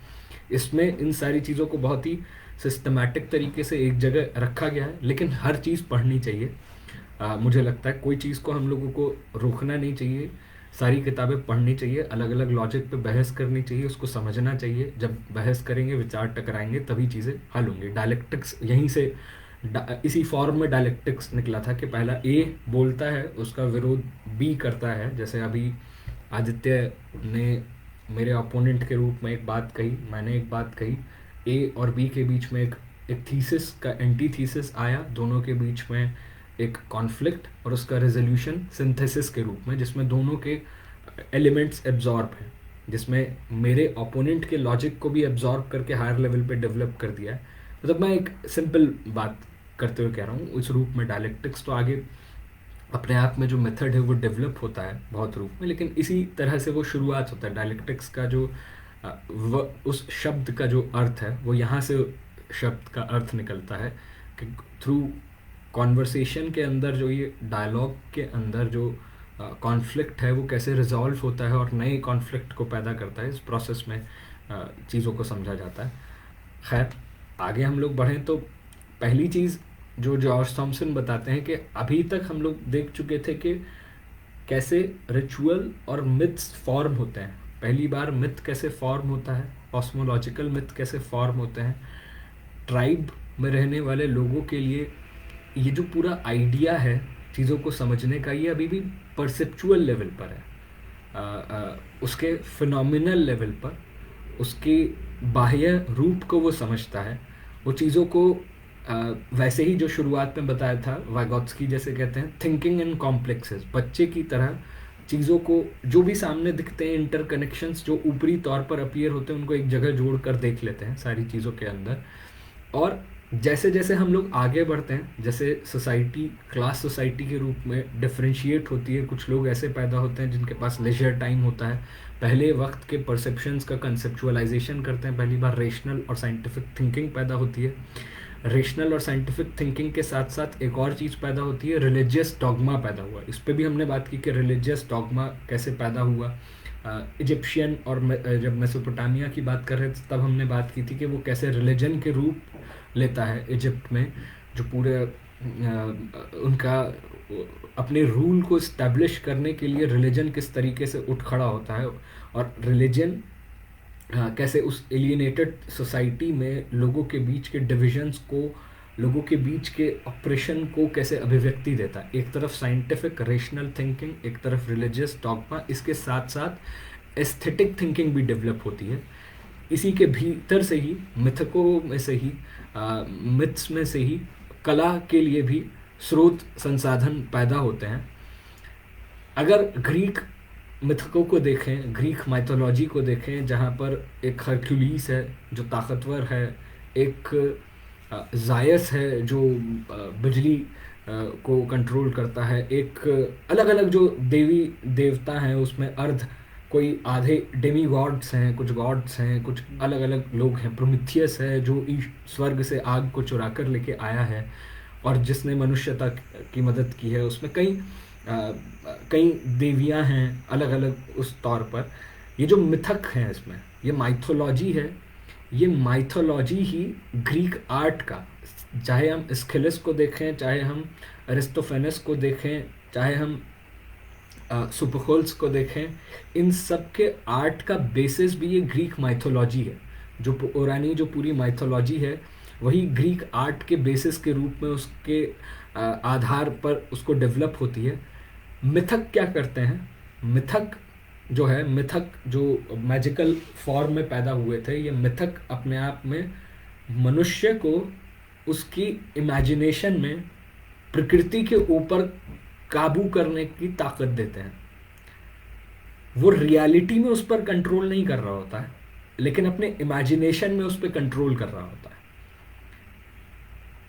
मिथकों में ये ताकत होती है कि वो इमेजिनेशन के जरिए उस सब को कंट्रोल कर पाता है। मनुष्य अपनी इमेजिनेशन में, जिसमें जिस रूप में वो चीज़ों को देखता था, अपनी इमेजिनेशन में कंट्रोल करता था, उससे ग्रीक आर्ट पैदा होती है।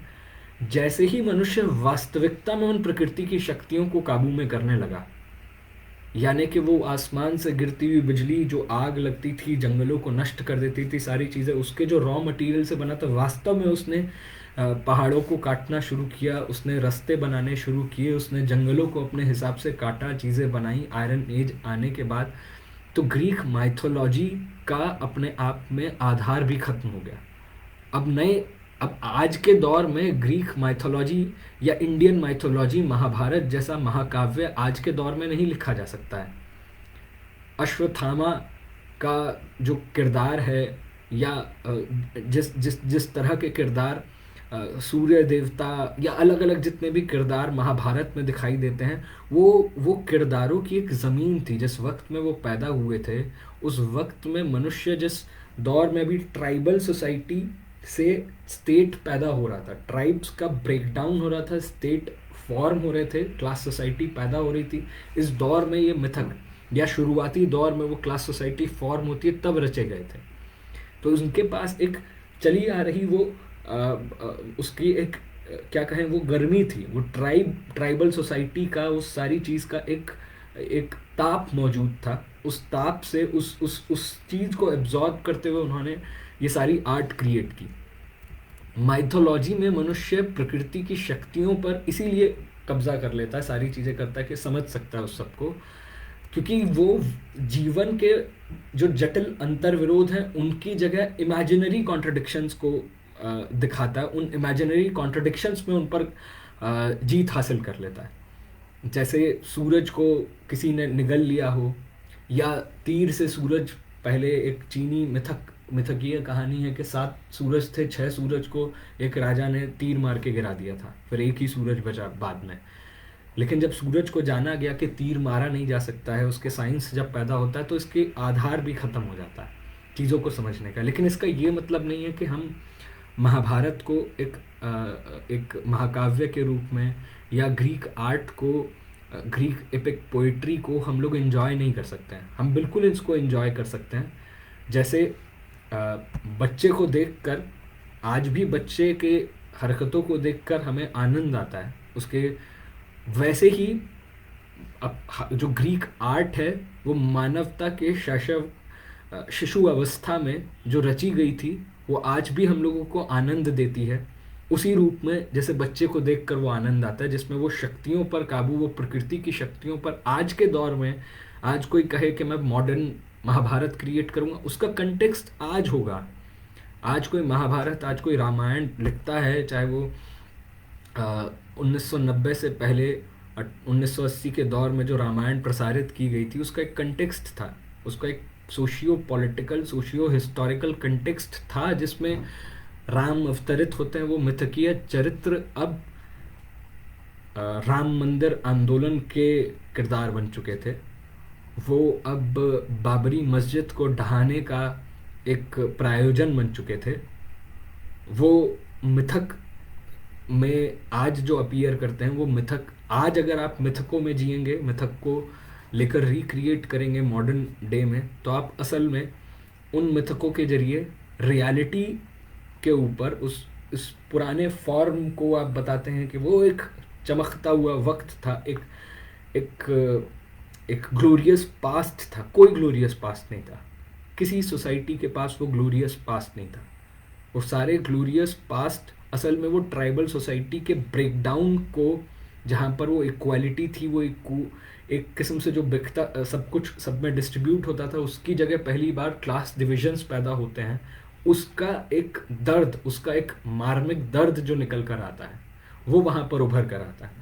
वो सारी चीज़ें जो वहाँ पर उभर कर आती हैं, उसी ग्लोरियस पास्ट को, कि ऐसा भी वक्त था, एक राम राज्य था, एक रोमन साम्राज्य था, एक तुर्क का एम्पायर था। ये सारे ग्लोरियस पास्ट इसलिए क्रिएट किए जाते हैं। आज उसका इस्तेमाल दूसरे सेंस में होता है। खैर, इस पे हम आगे कभी बात कर सकते हैं। लेकिन मिथक यही करते हैं, वो सच्चाई का वास्तविक सृजन नहीं होते हैं। जहाँ तक मिथक की बात है, मैं कला पे बात नहीं कर रहा हूँ। कला यहाँ से डेवलप होती है, कला मिथकों से जब आगे बढ़ती है, अगले कदम पर जहाँ तक बढ़ती है कला अगले कदम के रूप में लेती है। तो एक आर्टिस्ट जो चीज़ों को क्रिएट करता है, जैसे किसी भी प्रिमिटिव सोसाइटी में एक मतलब पूरी तरीके से मिथक जहाँ तक चलते हैं वो इमेजिनेशन पर आधारित होते हैं। वो जिन कॉन्ट्रडिक्शंस को रिजॉल्व करती है वो वास्तविकता में मौजूद नहीं होता है। हर रिचुअल एक्ट के साथ एक ओरल मंत्रोच्चार, जैसे जो ऋग्वेद शुरुआत में जो ऋचिकाएँ थी उनको लिखा गया, उनको एक जगह किया गया, उन्हीं वो मैजिकल पावर, वो कमांड थी, वो रियलिटी को ऊपर काम करती थी, उस रियलिटी को बदल देती थी। जो मेरे शब्द मंत्र निकल रहे हैं आज भी फिल्मों में दिखाया जाता है, ओम भट स्वाहा हम करते हैं और वो कुछ हो जाता है। एक गुड्डे गुड़िया में हम कुछ यहाँ से एक कील डालेंगे, वो दूसरी तरफ उसके ऊपर असर डालेगा, ये सारी चीज़ें। लेकिन उस मिथक का मतलब था कि वो वास्तविकता में उसको मानता था कि चीज़ें कंट्रोल करेंगे। एक एक्ट था, बच्चा जो यकीन करता है कि हाथों में वो शेर लेता है तो वास्तविक चीता मानता है, उसको जो ड्रॉ करता है तो उसको वास्तविक चीता मानता है जो वो ड्रॉ कर रहा होता है, उसको उसमें वो बिलीव करता है कि वो रियलिटी है। लेकिन आगे बढ़ते हुए जैसे ही हम फर्दर डेवलप होते हैं उस सोसाइटी में जहाँ पर मिथकों से कला निकल कर आती है, ड्रामा के रूप में लेती है, ड्रामा भी इसी रूप में होता है। मैं महाभारत को आज इनैक्ट करूँगा तो मैं अपने दर्शकों से ये उम्मीद करता हूँ जब वो देख रहे हैं वो ये माने कि ये सच है। मैं उस इल्यूजन को, वो जो इल्यूजन के एलिमेंट्स हैं वो सारी चीज़ें ऑब्जेक्टिफाई हुए हैं, एक जगह आकर स्टेबलाइज्ड हुए, सारी चीज़ें बनी हैं, सब सब आपके सामने है। लेकिन अब इसमें जो देखने वाले लोग हैं वो कॉन्शियसली ये यकीन पहले करते हैं, वो ये मानते हैं कि ये जो दिखा रहा है मैं इसको देखना चाहता हूँ। और इस प्रोसेस में एक आर्टिस्ट अपने लोगों को, अपने जन को, अपनी जनता को एक फैंटेसी के वर्ल्ड में लेके जाता है। वो फंतासी क्रिएट करता है और उस फंतासी के जरिए उसकी वास्तविकता को बदलने के ऊपर बात करता है। उस वास्तविकता के बारे में सोचने समझने का एक उसको तर्क देता है, उसमें उसके इमोशंस, उसके सारे उसके लॉजिक उसमें बिल्ड होते हैं, उसके इमोशंस में वो बहता है, उसके साथ वो किसी किंग लियर के साथ उतार चढ़ाव में आते हुए टूट सकता है। वो रोमियो की डेथ पर रो सकता है। वो वो सारे जगह पर जो व्यक्ति है वो उसके साथ खड़ा होता है, जाता है। वो डॉल्स हाउस में उसकी इब्सन की नायिका की बगावत पर, उसके बगावत पर खुश हो सकता है कि नाटक में अंततः वो स्त्री अपनी लड़ाई के लिए आगे बढ़ती है, सारी चीज़ें करती है। लेकिन जब हम ये देख रहे होते हैं, डॉल्स हाउस का इनैक्टमेंट देख रहे होते हैं या सिनेमा भी कोई देख रहे होते हैं, मैं कोई फिल्म की बात करूं, मैं टैक्सी ड्राइवर की बात करूं स्कॉर्सेज़ी के, तो टैक्सी ड्राइवर भी जब देख रहे हैं उसमें जो किरदार है, हम उस किरदार को पहले आइडेंटिफाई करते हैं कि यहाँ ये जो वर्ल्ड ये क्रिएट कर रहा है उस सिनेमा के पर्दे पर, वो एक वास्तविकता है। वो हम लोगों को एक ऐसी एक ड्रीम लाइक सीक्वेंस में पहुंचाता है जिसमें हम डूबते हैं। उससे पहले आइडेंटिफिकेशन होता है, वो पहले हम लोगों को एक बताती है कि अब ये एलिमेंट्स हैं, इन एलिमेंट्स को हमने, वो पहले प्राइमरी आइडेंटिफिकेशन करता है कलाकार।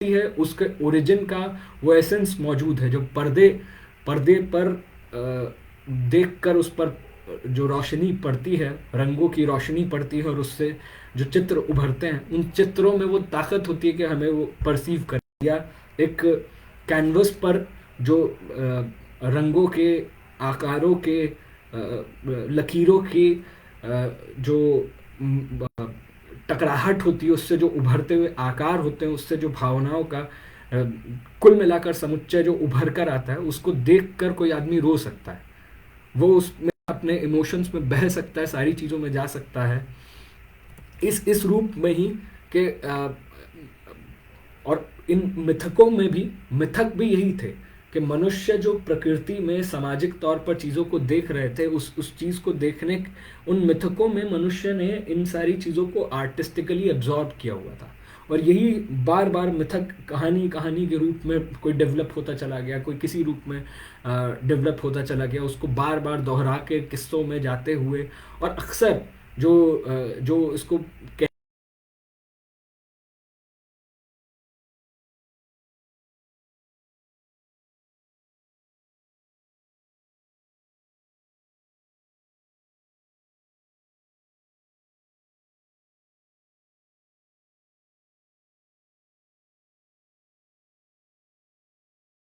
वो एक खास मुद्रा में आता है, उसके अंदर वो आंखों में उसकी चमक आती है, उसके गले में जो आवाज़ निकलती है वो लोगों के जहन तक पहुंचती है, उनकी आंखों में आंसू आ सकते हैं। और वो कलाकार उस समय एक ऐसा प्रतीत होता है कि वो कहीं पोजेस्ड हो गया, वो कहीं और पहुंच गया है, कहीं और किसी और लेवल पर जाकर, किसी हायर लेवल पर जाकर चीज़ों को क्रिएट कर रहा है, रिक्रिएट कर रहा है, बना रहा है, चीज़ें पैदा हो रही हैं सारी चीज़ें। और ऐसा प्रतीत होता है कि उसके अंदर उस समय परम आत्मा या एक ऐसी ताकत आ गई है कि वो बांध सकता है, उस मैजिकल स्पेल में लोगों को बांध सकता है।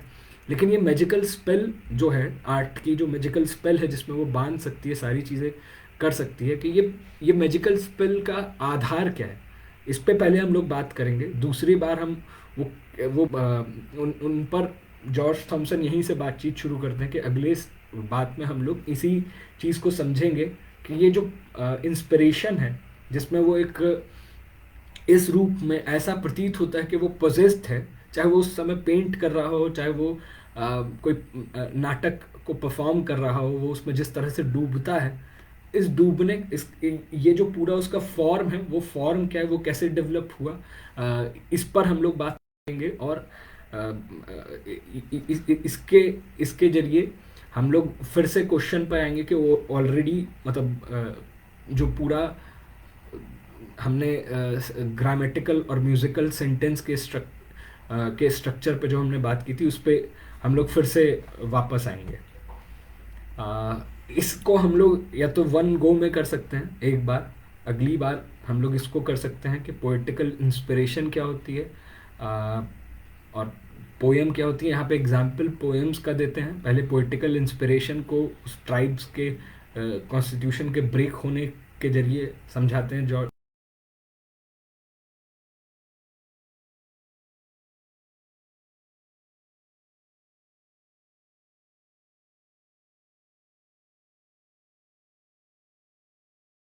पेश करते हैं, उसको ब्रेक डाउन करते हैं, उसके जरिए बात रखते हुए फिर से पुरानी बात पर आते हैं। तो ये हम लोग अगली बार कर सकते हैं।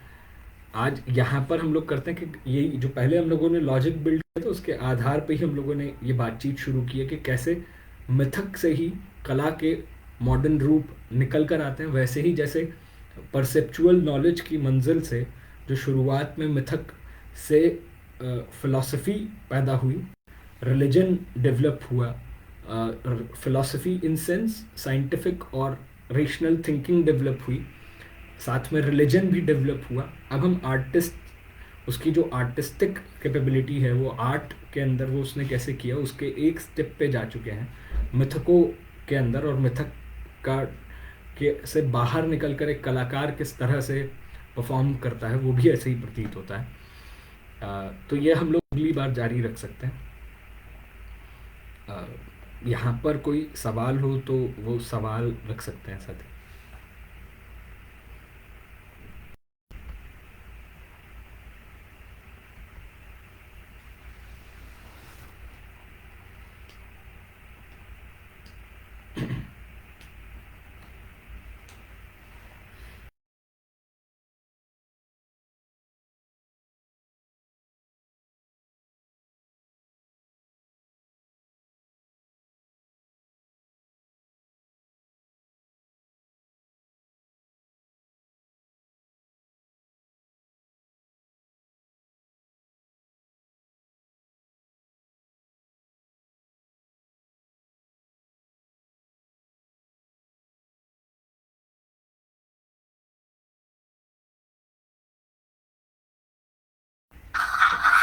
इस बीच मैंने एक और फिलोसफर को पढ़ा, जो Walter Benjamin, work of art in the age of mechanical reproduction. हाँ।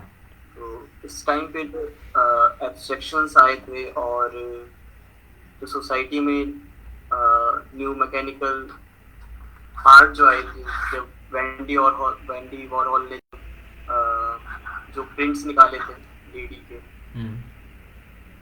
और प्रोडक्शन ये चल रहा था इनका, काफ़ी मुझे इफेक्टिव लगा। शायद इसमें ये भी एड ऑन हो सकता है। आगे हम लोग इस टेक्स्ट को भी पढ़ सकते हैं साथ में। 2 टेक्स्ट हम लोग पढ़ सकते हैं। एक टेक्स्ट है लेजर टाइम पर, एक टेक्स्ट है मतलब कला कैसे एक संस्कृति उद्योग पर लिखा है, नाम ही याद नहीं आ रहा है मुझे। और दूसरा जो एडोर्नो का एक लेख है कल्चरल इंडस्ट्री पे, और वॉल्टर बेंजामिन ने उनको रिस्पॉन्ड करते हुए ये आर्टिकल लिखा था। वो दोनों ही आर्टिकल हम लोग पढ़ सकते हैं जिससे कि इसको और समझा जा सके। आगे हम लोगों का प्लान यही है कि कई ऐसे डिबेट्स को उठाया जाए जिससे कि कंटेम्प्रेरी जो आर्ट परफॉर्मेंसेस हैं, जो कंटेम्प्रेरी आर्टिस्ट इस समय जो कर रहे हैं, या जो आज के वक्त के जो सवाल हैं, उन पर भी हम लोग अपनी बात कह सकें।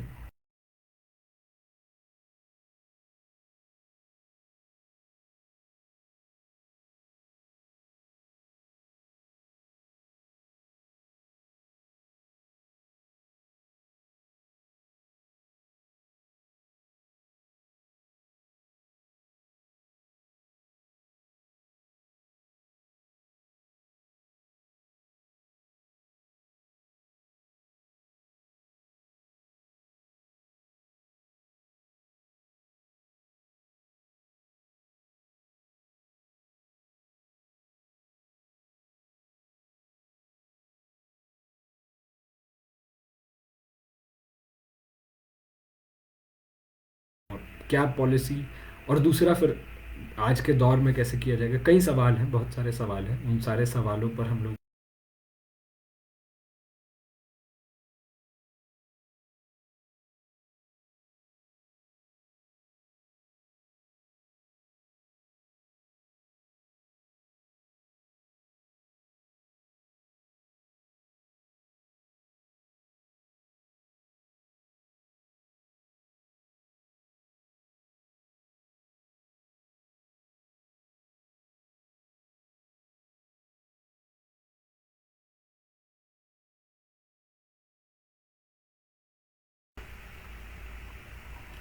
Hello sir.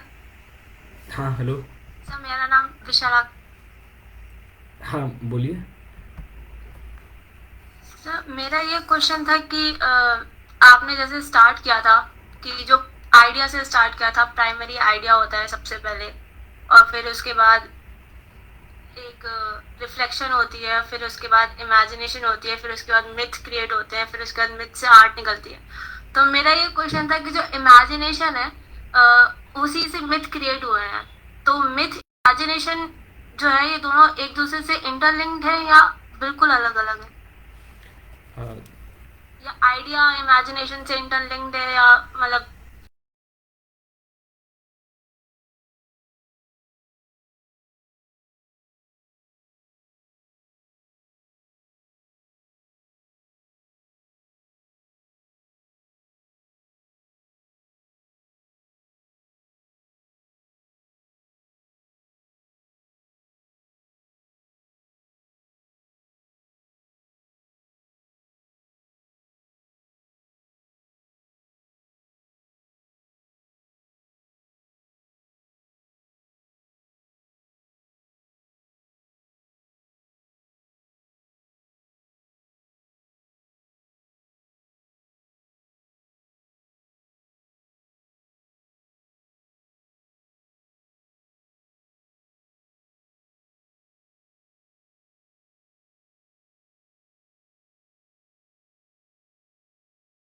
कर रहे हैं, क्योंकि जॉर्ज थॉमसन मटीरियलिस्टिकली पूरी बात को, जहाँ से सबसे पहला हम लोगों ने बातचीत शुरू की,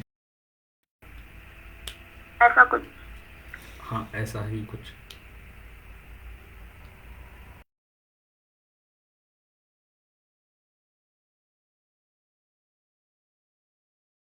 ऐसे, हाँ मतलब जो अभी मैंने बात कही कि रिफ्लेक्शन, मतलब रिफ्लेक्शन बेसिस होता है, उस पर डेवलप हम करते हैं उसको। इमेजिन कर, रिफ्लेक्शन, इमेजिनेशन, हाँ इमेजिनेशन है, बहुत सारी चीजें मिलती हैं, और दूसरा जो रिफ्लेक्शन है वो एक बेस के तौर पे काम करता है, फिर हम उसको मतलब उसको डेवलप करते हैं। और दूसरे सेंस में वो जैसे हमारे परसेप्शन पर डिपेंड करता है। हाँ तो हमारे परसेप्शन पर डिपेंड करता है कि हम क्या देख रहे हैं और कौन से टाइम एरा में है, उसी के अकॉर्डिंग हम उसको डेवलप करते जाएंगे इमेजिनेशन में, और वही इमेजिनेशन आगे जाके इल्यूजन का फॉर्म क्रिएट करती है, जिसपे हम बिलीव कराते हैं दूसरों को कि ये जो है सही है, और ये जो है आगे का इल्यूशन है।